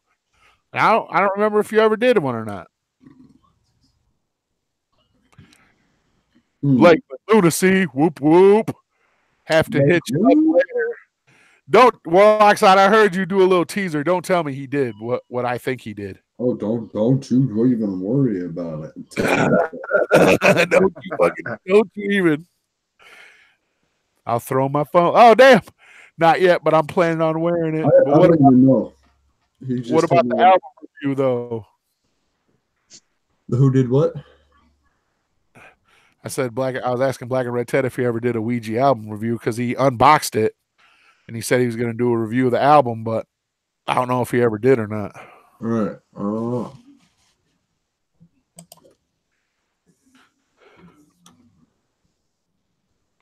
Panic, what'd you think of the Ouija album, man? Me? Yeah. You know what? I was that style's not my style, but I didn't hear anything from him until DCG. That's when I first seen him. Oh, word. And I was impressed with his stage performance. Yeah, so a lot of people say when they see him live, that's when they get on the Ouija train. Yeah, dude. Yeah. Like I'd never heard nothing from him besides that one song where there's like, I think it's called School's Out, Swag Tooth. Okay. Yeah, like, I wasn't the Swag Tooth stuff, but oh, Jive Turkey. You Jive Turkey motherfuckers. What's happening, brother? Not much, fam. What's going on with you, Warloxide? Nah, shit, man. Just chilling. Getting a little stoked, you know. Uh-huh. But yeah, it was DCG Con. And then once the album came out, but I will say that I'm not into Diamonds. I'm good with that song. Everything else is good though. See, his album for me is like half and half for me. Like I'm not on the Ouija hater train, but I'm not like don't like certain shit. I didn't buy the album. Like I was going to, but then when I heard it, I was like, oh, I'm glad I didn't buy this. Spotify, he's still getting, you know what I mean? He's still getting money when I bump it on Spotify. So yeah, right. This shit. I don't have a problem with him, man. Like he seems like he could. Absolutely. I don't have a problem with him himself. It's just I'm old, man. I don't listen to that shit. That's why I was surprised that I liked it because it's a newer style, but it just worked out. Yeah. Yep. My kids listen to Tekashi 6ix9ine and that dude that died. Yeah. What was that dude that got shot? He listened to him a lot. Who's that kid that got shot? Temptation. Yeah. Yep. Hold up. I can't see the fucking chat for some reason. I know it says chat disconnected for me. Please wait while we try to reconnect you. Wow. So I don't know how many people know, but at Carnival Spirits, we have this little like inside joke where anything that goes wrong, Violent J's fault. Oh yeah. Yeah, anything because you got those people that it's always Violent J. Oh, it's Violent J's fault. People say, yeah, that's what people always go to. They always do that. So the chat's not up because it's Violent J's fault. No, Yep. YouTube's having issues or something. I can't even look at the fucking notifications. Yep, it's Violent J's fault for sure. God damn it, Jay. God damn it. Now, Panic, I need to ask you this. Now, do you think they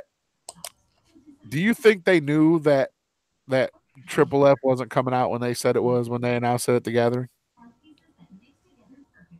That question's hard for me to answer because it could easily be like, oh yeah, they knew. Or who knows if something happened that day of or a couple of days, like fuck this certain thing. I don't know about the ongoings of how to put out a CD. I don't know every aspect of that. Right. So I don't know if something fell through with production or maybe they just weren't ready. There's so many levels to putting out a CD. Who knows where it could fall through? Right. And my whole thing, because everybody says the same thing. They're all like, well, if they knew it wasn't coming out, they should have let us know ahead of time. But, I mean, it's not the first time they've held back a CD. You know what I'm saying? Right. Mark Lotus got held back I don't know how many fucking times. You know? Yep. I remember shit. Freak Show, they were talking about it. You know? I can't even access YouTube, man. Boom. Oh shit! Did YouTube just fucking fall through again? Yeah, like what? If yeah, it says we are. But what if they shut down our channel? That's fucked up if they did. No, I can't go live. I can't go onto any channel. I don't know. All of a sudden it says our chat's disconnected. And like they won't shut our channel down. Not like that. Usually you would get a strike or something, but no, like yeah, but what if we did, man? We didn't do nothing to get a strike on this. No, it's still live. Yeah, it's still live, but it just won't. Oh yeah, because my wife just tried to get on YouTube and it's all error occurred. Yeah, even if you go to any channel. Yeah. I'm on my PlayStation and YouTube's not even loading. Yeah, YouTube's broken right now. All right. Yeah. Well, it still says we're live, so I ain't cutting it. Oh, wait, no, it just popped up. Wait a minute. Nope. What? Hold on, let me see if I could flip this motherfucker around. Okay, that's what it's showing me. It's live.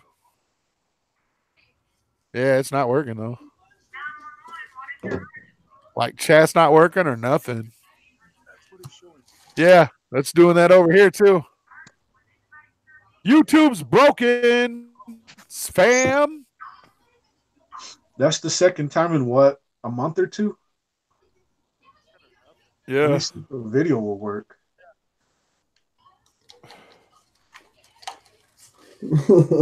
Oh yeah, it's fucked up. What are we gonna do? I don't know. I don't know. It's still live, so. Yo, I've been listening. YouTube is being a jive turkey motherfucker right now. Hell yeah. Yep. Yeah, what's going on? Jive Turkey YouTube. So, Church, what you think, man? What you think about that? Do you think they should have let us know the shit wasn't coming out, or are you pissed off about it? What's going on? What, the Furious Fred Fury thing? Yeah. Oh, guys, I already knew that was getting pushed back. Like I saw it in the fucking dream, but yeah, I already knew that was coming out in February. So I wasn't really sweating about it. Well, I ain't sweating about it. I don't give a fuck, really. Well, just dope. That's all I give a fuck about. But supposedly we're supposed to be mad, you know. It's like, look. That's just what the Twizzlers want you to believe, fam. I'm not mad. Like I just want that shit to be dope. That's all I know. Because Lost and Found wasn't that fresh to me, bro. Like it was all I right. can agree, which is why when I have them on my when I play all of the Joker cards in a row, I don't have a CD change in between. Like You have to put them two together to make a fresh one album. Yup. That's what I think. I think if they took certain songs off Lost and certain songs on Found, put them together, dope ass album. My favorite album on the second deck by far is fucking Death Pop. I'll say that shit. Yo, Death Pop is Death Pop the title flame. track is an underrated party song. Dude, Death Pop is flame. Bang Pop Boom is second. Just because In Your Face, that is my jam. Hey, Yo, so I said it was an underrated though. Like, didn't matter which one though. I think I'm gonna go ahead and bounce out of here. I don't know if y'all seen, but we had some puppies, so I gotta go deal with some puppies. Damn, just now? Oh shit! Did it happen live? No, it was like a couple of nights ago. Oh man, Oh, that'd have damn. been fresh. Hell yeah! It'd be like the fucking. All right, man, good to have you on, my friend. I Oh, yeah, appreciate man. it. Hey, no problem, man. Whoop, whoop. We'll see y'all later. Whoop, whoop. Now we're fucking stuck with church. Oh, We're stuck. I'm stuck here now. And Let it run. he got on for free. He didn't even pay this time. I know, right? What the fuck? Oh shit! And the chat's not working. Nothing's working. We just have to talk to church. That's what happens when you let it on for free. It's like you broke the system. Yeah, you get on for free. Algorithm Like is the whole fucked. shit. What the fuck? You fucked up the algorithm. You broke the whole thing. You broke it. You I fucked wonder, up you YouTube. know what I mean? I wonder if it's gonna fuck up our I wonder if this part's even gonna show up. I don't fucking know. Oh wait, I can get on that character now. Oh yeah. Let me see here. Oh fam. God damn it. That, But fam, that Keegan episode was lit. That dude was dropping so much jewels. Chat is fucked, yo. Yeah, we're still live, bro. Yeah. Like we're still showing. I know. But there's like, if you go to the chat, it has like a bunch of code and shit in there. I know it says a 500. Mine don't even. Like, look, here's what mine looks like. damn. Even Hangouts is saying we're off air. What? Mine says we're on there. Yeah. Mine Mine says does. live. It still says we're live. It says we have 20 viewers. Here's what my shit looks Yeah, like. 20. Here's what the chat looks like.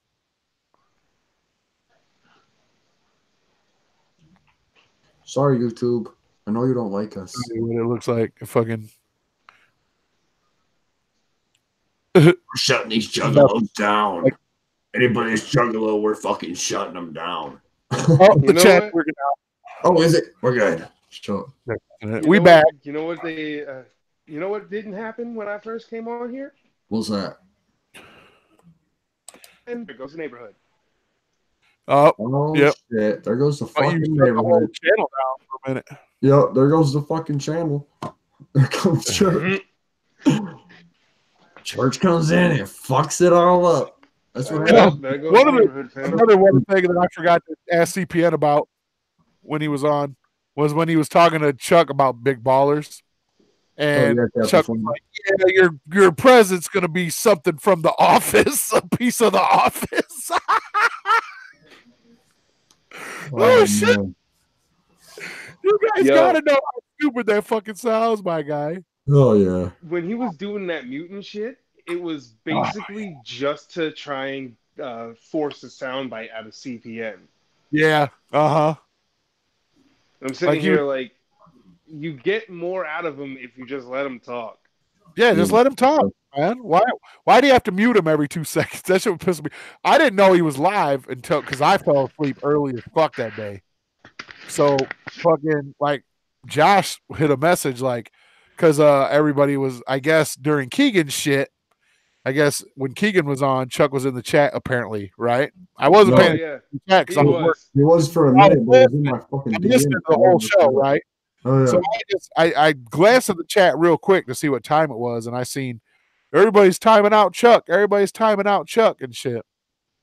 So then I guess he got pissed off, and I heard Warloxide was like, he's fucking blowing my shit up.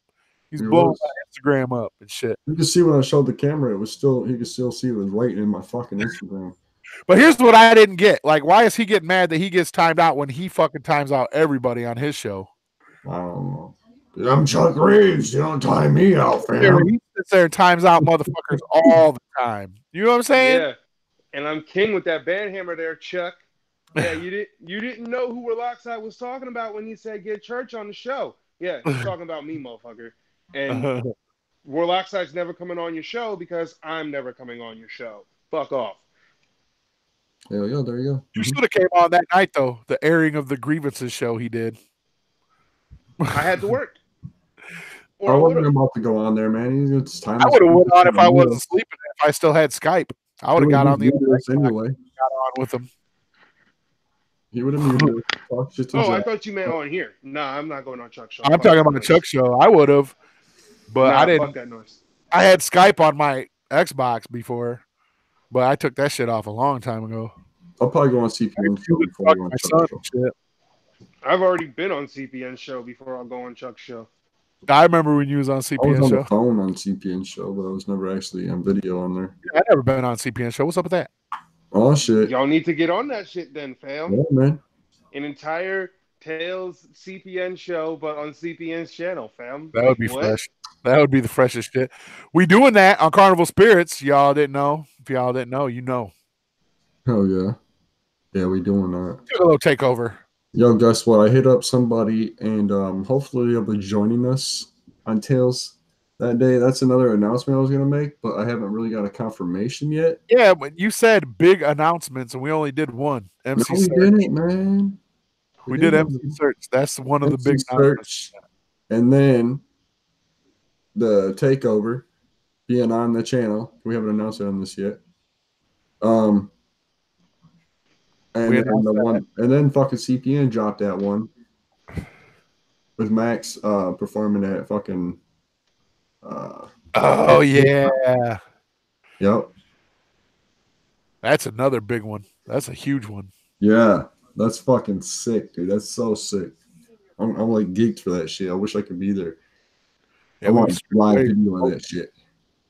Everybody in here has a fucking mic. Oh shit. I forgot. I'm wearing my chubby shirt right now, fam. Chubby shirt. Y'all see this shit? Yeah. Chubby shirt. Shit's fresh. Yeah. I don't know what it says about fingers and sisters in there. I don't know what that says. It says it would have been 2 fingers, but your sister's a whore. Oh. What the fuck? Chubby 3 fingers, fam. Sister Fister, yep. Oh, that shit was, yeah, Keegan was dropping jewels though, but yeah, that shit was cracking me up when Chuck was like, "So everybody's getting a piece of the office." Like, come on, dude. Right? Yeah. I want a stapler then. Like, yeah. Well, if you look on the psychopathic fucking whatever the fuck it is, dude, they got a microphone set in there, like little mini microphones. Yeah, dude, that could be a fucking. I think it's so it clips your shirt or some shit when you're talking.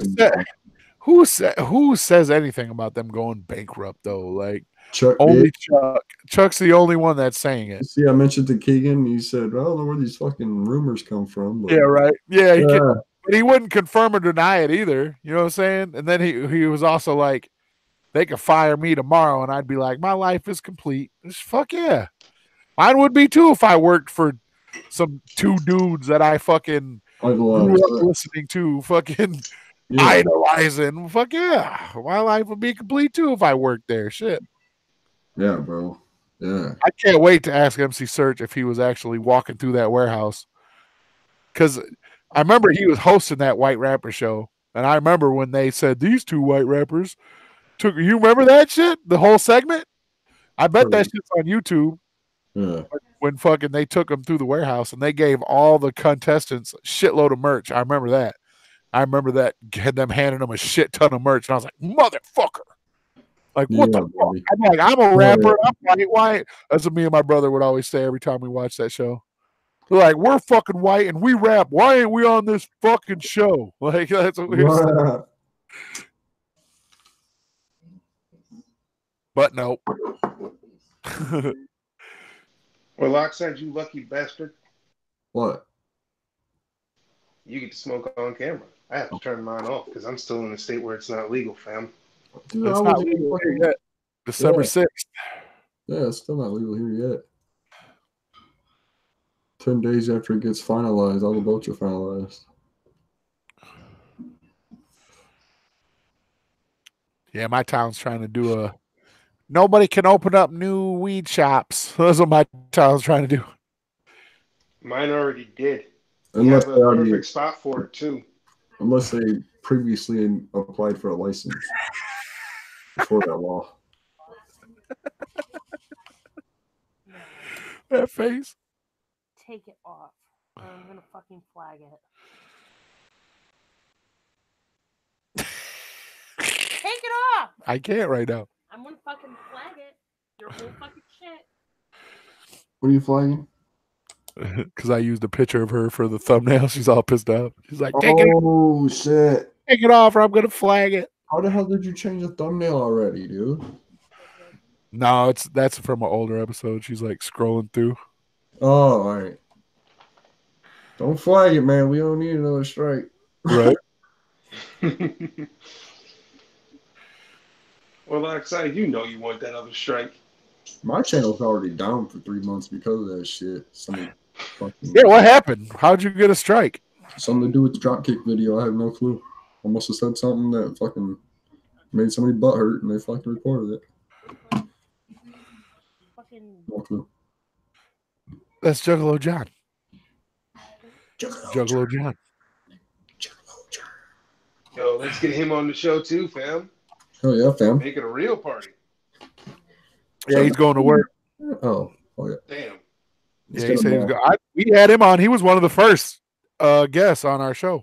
Hell yeah, Mr. Diamond. John was. I'll tell you it was Soto than Mr. Diamond. You got a link or no? What? Yeah. Oh, yeah. Don't get the link anymore. He not come on anymore. He's too cool for us. Who's too cool? Mr. Diamond. Oh yeah. He's came cool. out a couple times. Yeah, Come on, Mr. Diamond. Get that link, fam. Well, Get that link, fam. when he got too cool for us, he just stopped coming on. He's like, yeah, he just stopped coming on. Hell yeah. Put my work schedule up. I'm sitting here having to pay for this shit, and you get to get it for free, fam. So why don't you come on anymore? Free, fam. Free. What's weird about it? Free entry. We're gonna start charging a $10 fee for everybody else to come on the podcast. Unless we invite you on. $10 you come on and say whatever the fuck you want. Other than that, you don't like talking to me. What are you talking about? We'll do the hash out battles like CPN was talking about. Everybody has shit out, but we'll charge them $10 a piece to come on and hash this shit out. Why not? Hell yeah. Why I'm still not? paying that $2.99 though. Fuck y'all. Hell yeah. That works too. That's just if you just want to come on and make an appearance. But if you want to talk out some bullshit between each other, then $10 a pop. Right? Couples therapy, we'll call it. Well, that's like you fucking crazy. Hell yeah. Underground Wicked Radio, DJ Snickers. What up, fam? We're supposed to come on this show, and I don't know what happened with that. But hell yeah. Oh shit! DJ Snickers in the house. Whoop whoop. All right. Supposed to come on that show soon. Let me know. Let me know what you want, the one and only. Hey, he has been doing it. I thought so, man. I haven't seen you for a hot minute, bro. That's because you ain't had Warloxide on. If you had Warloxide on, man, you should be blowing up. Right? Get Warloxide on this show, fam. Oh, man. No, Yeah, really, I'm the fucking star of this shit. Hell yeah. Right. You're the star of the show, bruh. I own it. Oh, man, this shit's funny, yo. I started this shit. Oh, yeah. So that makes Josh technical? Got burned out with the drama, homie. Background is different. Oh, I moved it. Yeah, we moved our room around and shit. I put some Put the clown head up. Put the Frankenstein head up. No, New sheets on the bed too. You're still Hell sitting yeah, in we the got same some new spot. sheets on the bed. Yeah, right. Yo, fam, you're still sitting in the same spot, and you still got that creepy ass thing hanging in your window. That Oh, look keeps at moving. this. Look at this shit. Oh yeah, that's dope. That thing in the window is more scary than that. That motherfucker waves at us sometimes. I swear. Wait till you see that fucking clown that we're putting up, dude.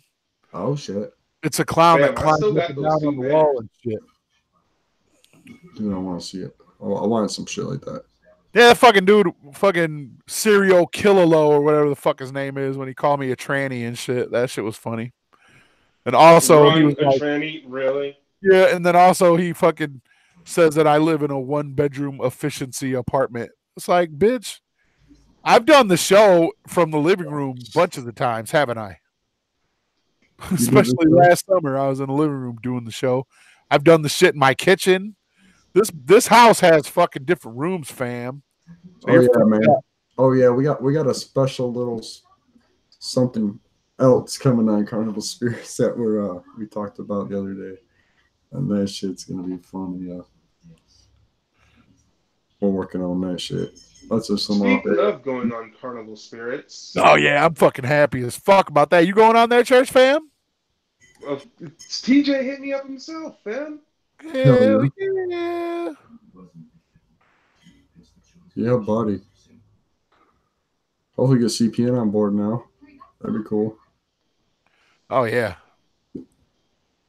Anybody else want to get on there? Just submit some like pre-recorded videos if you want to fucking Beastmaster. He'll fucking edit and everything. You just send him raw footage, whatever you want. We'll do it. I love these shoes too. They're so fucking comfy. Or if you want to live stream, you got to schedule that shit with him. Yeah. I gotta hang this tapestry up too. I was gonna do that shit earlier. Boy Blue, no. Hell no, Boy Blue ever. Carnival Spirits, Beastmaster. Oh, Boy Blue. I'm probably more popular than he is. Fuck out of here. Yeah, Boy Blue is what? No more, as far as I know. When I first got into this Juggalo, the Juggalo internet scene, he followed me first. I followed him back. Then he unfollowed me. Like, all right, cool, peace, fuck you. He keeps trying to fucking add me to shit and follow me and be my friend. I'm like, fuck this guy, man. Like, come on. He has to come on the show in order for you to do that. Yeah, I don't want him on my show anyway. We've already had him wanting to come on, and we're like, fuck you. Fuck you. We ain't giving you no more shine, homie. That's right. I've done the show tour in my house. I walked through the house one time. Hell yeah. So I walked through my house a few times. Oh, man. That's why I love, like, and the dude said something about pizza, fam. He's paid for his whole house pizza game, fam. And who gives a fuck if I would have? You know what I'm saying? Like, right. Oh, you're making fun of me because I have a job? Oh, wow, you're getting me. Fuck out of here, bro. Like, Those got to get paid somehow in their run. Like, yeah. Oh, you paid for your house through pizza. Okay. Shit. One of my homies was when he was the manager at Taco Bell, bro, he fucking bought his whole house, got paid for from working at Taco Bell, fam. So whatever. Like hell yeah. Like that shit just didn't even piss me off at all. Like reading that shit or the tranny shit or none of that shit. Fuck yeah, bro. Like, fuck out of here. You're a tranny? You're a tranny? Okay. You got me. Yeah, we need to find my man. We need to find out what my man Elliot's been up to. CPN was talking about him earlier. Yeah. Why'd he leave? Going to set up his show? One of the first, yeah, he said he was had to do some shit. Fucking, and also he mentioned White Boy. Holy fuck, dude, that took me back as far as fuck, dude. when he mentioned White Boy, I was like, that's one of the, because I thought that the first Juggalo YouTuber I seen was Boy Blue, right? Yeah. Until he mentioned White Boy, and then I was like, wait a fucking minute, bro. Yeah. That was the first Juggalo YouTuber I seen. I didn't see CPN until Boy Blue was talking about him all the time. So I don't know why CPN has a problem with me. I don't know. Like, we used to be homies. When I first started watching Juggalo YouTube, I typed in Boy Blue to figure out who the fuck he was, right? Right. The first thing that popped up was him versus CPN. I'm like, yeah. CPN looks like the one that's a bit more entertaining, so I'm gonna go follow him. First thing that pops up now is him saying, "Help me, give me money, please. I want to get drunk. I want to." Yeah, then I saw all that shit, and I'm like, nope. Yeah, see, that's what turned me off of him, man, was because I met a lot of cool motherfuckers from him, bro. I met Stonehenge. I met fucking many custom, fucking many juggalos. I'll be right back. Hell yeah. Thank you, fuck. And I'm going to end this motherfucker here soon. Shit. All right. Been 3.5 hours. Bro. 3.5 hours on this motherfucker. Shit. Sunday. Hi, how are you? I thought y'all were gonna get Chuck on the show too, fam. Yeah, well, we're gonna take a break from Chuck for a while. Remember, have him and Warloxide. We spoke about this. You were gonna have him and me on the show and be like, "Yeah, I'm who you were talking about." What's up, oh yeah. Never have a black guy on my show, so. What up now, Chuck? Hell yeah. Chuck, meet the Jive Turkey motherfucker. Shit. Nah, fam. Jive Turkey motherfucker is what you call people. You ain't a Jive Turkey motherfucker if you calling somebody a Jive Turkey motherfucker. Get that right, Warloxide. Get that right. Oh, well, yeah. Chuck, you Jive Turkey motherfucker.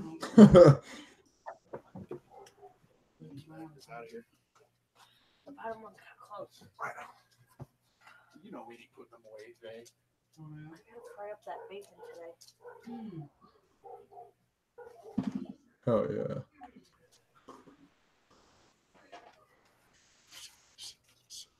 Hell yeah, hype low. I see that shit. Figuring out by yourself. No guidance. Guidance shit is what it needs. Everybody, it seems like at some point has some kind of guidance. No, I shut it. Or introduction.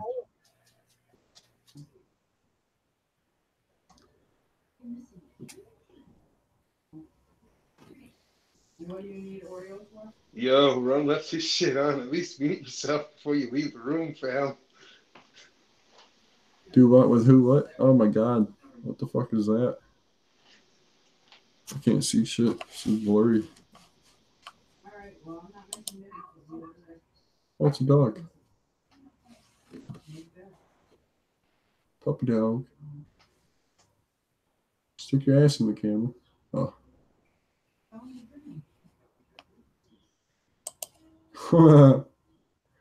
Hell yeah. Anyway. What are you doing? No, you That's know what's you up. sit there. Dog stuck his ass in the You know camera. Daddy sits there. You know that's where Daddy sits. Your dog stuck his ass in the camera. Did you see him? Oh, his fucking cute ass little face. Yeah, no, I seen his ass. Turned his ass towards us. Yeah. He's like, take this, bitches. He said, I've been figuring out this Juggalo shit by myself. Yeah, Mr. Diamond, I seen you talking about Mountain Dew Man earlier. I said, I never heard of that kid, man. That cat. I honestly did not hear about CPN until like 2 years ago. That's when I heard of him. We're gonna hear a DC Mountain Dew guy coming out. Yeah, DC Mountain Dew guy. Yeah, but see through the whole, cause see, I never even knew that DC Fago guy was on Carnival Spirits. I found him out when he was like solo shit. I didn't even know he was on Carnival Spirits. I didn't even hear of Carnival Spirits until later too. Really? Yeah, because it was just Boy Blue to me, and then I started discovering everybody. Like it was like a trickle down effect. Like, oh, and then check this dude out, and then check this dude out. And when I did notice, shit started to get kind of stale because everybody would talk about the same shit that happened. Yeah. You know what I mean? Like, oh, Twisted did this shit. Oh, and Twisted did this, and then everybody would talk about the same shit. Like it seemed like CPN would talk about something, and then everybody else would talk about it. You know what I mean? Hell yeah. But then that's why I like DC Fago guy and people like that, because they would not talk about that same shit. You know what I mean? Like Crazy and all them. Like Crazy just seemed like he was a cool motherfucker. Like he just seemed like a dude that I could just kick it with. And then I found out that he's in Grand Rapids or wherever, and I'm like, God damn, dude, you ain't even far from me. That's the shit, you know? And it's weird, like when you think of that, some ninjas are like right close, like you know? You're like in Flint. That's fucking hilarious. Like, what the fuck? Yeah. We ain't even like, I mean, me and you probably ran into each other at that gathering. Like we had to have. Oh, yeah. There's no way we didn't. And then Max, fucking, when he was talking about that same gathering we was at, and he was talking, I told him about that part when fucking that news reporter was like sitting there trying to do a story, and then this ninja next to me was like, "Hey, April O'Neil, my dick, you're my," and he remembered that exact moment. Yeah, I remember that. Yeah, see, so you must have been right there when that happened. I laughed about that shit for hours, fam. Like just the way that dude was like April, and you know how juggalos would just chant shit. Yeah. So everybody was chanting April O'Neil to that bitch until she just put the camera down and what the fuck? Dude, like we stayed around the corner at this motel called the Lorraine, and it was like a fucking ghetto motel, dude. We were walking around upstairs. We were fucking stoned and drunk, dude. We went to go out this door, and it was a fire escape door, but there was no stairs there. It was a straight drop, dude. It was like the alarm went off, like real fucking loud. And we like stopped. We're like, oh my God, dude. We almost fucking went out that bitch. And then we like turned around, shut that bitch, and took off running like a motherfucker, dude. Oh my God, it was crazy. The best part of that gathering for me was sitting in the hotel lobby at the Radisson, sitting there with Bone Thugs and Harmony, like on a couch. Yeah. Like we're just kicking it. Like that shit was one of the coolest shit that's ever happened to me in my life. Yeah, dude. Hell yeah. Dude had one of them sidekicks. I don't remember which one it was, but he was texting his mom on it. And he looked up at us. He's like, my mom's crazy. We're like, what the fuck? Bone Thugs and Harmony texting their mom and shit. That is the shit. Yeah. Like, it's like they're just regular motherfuckers. Like, oh yeah. Yo, I gotta jump up off this shit, yo. Yeah, me too. I was just thinking that. Oh yeah. We appreciate you coming out with us, church. Oh yeah, always. For free. You get this one for free this time, fam. Yeah, work Tuesday, you said? Yep. Oh well.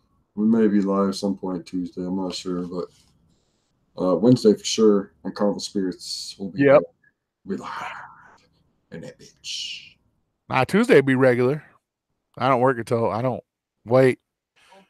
open to close on Tuesday.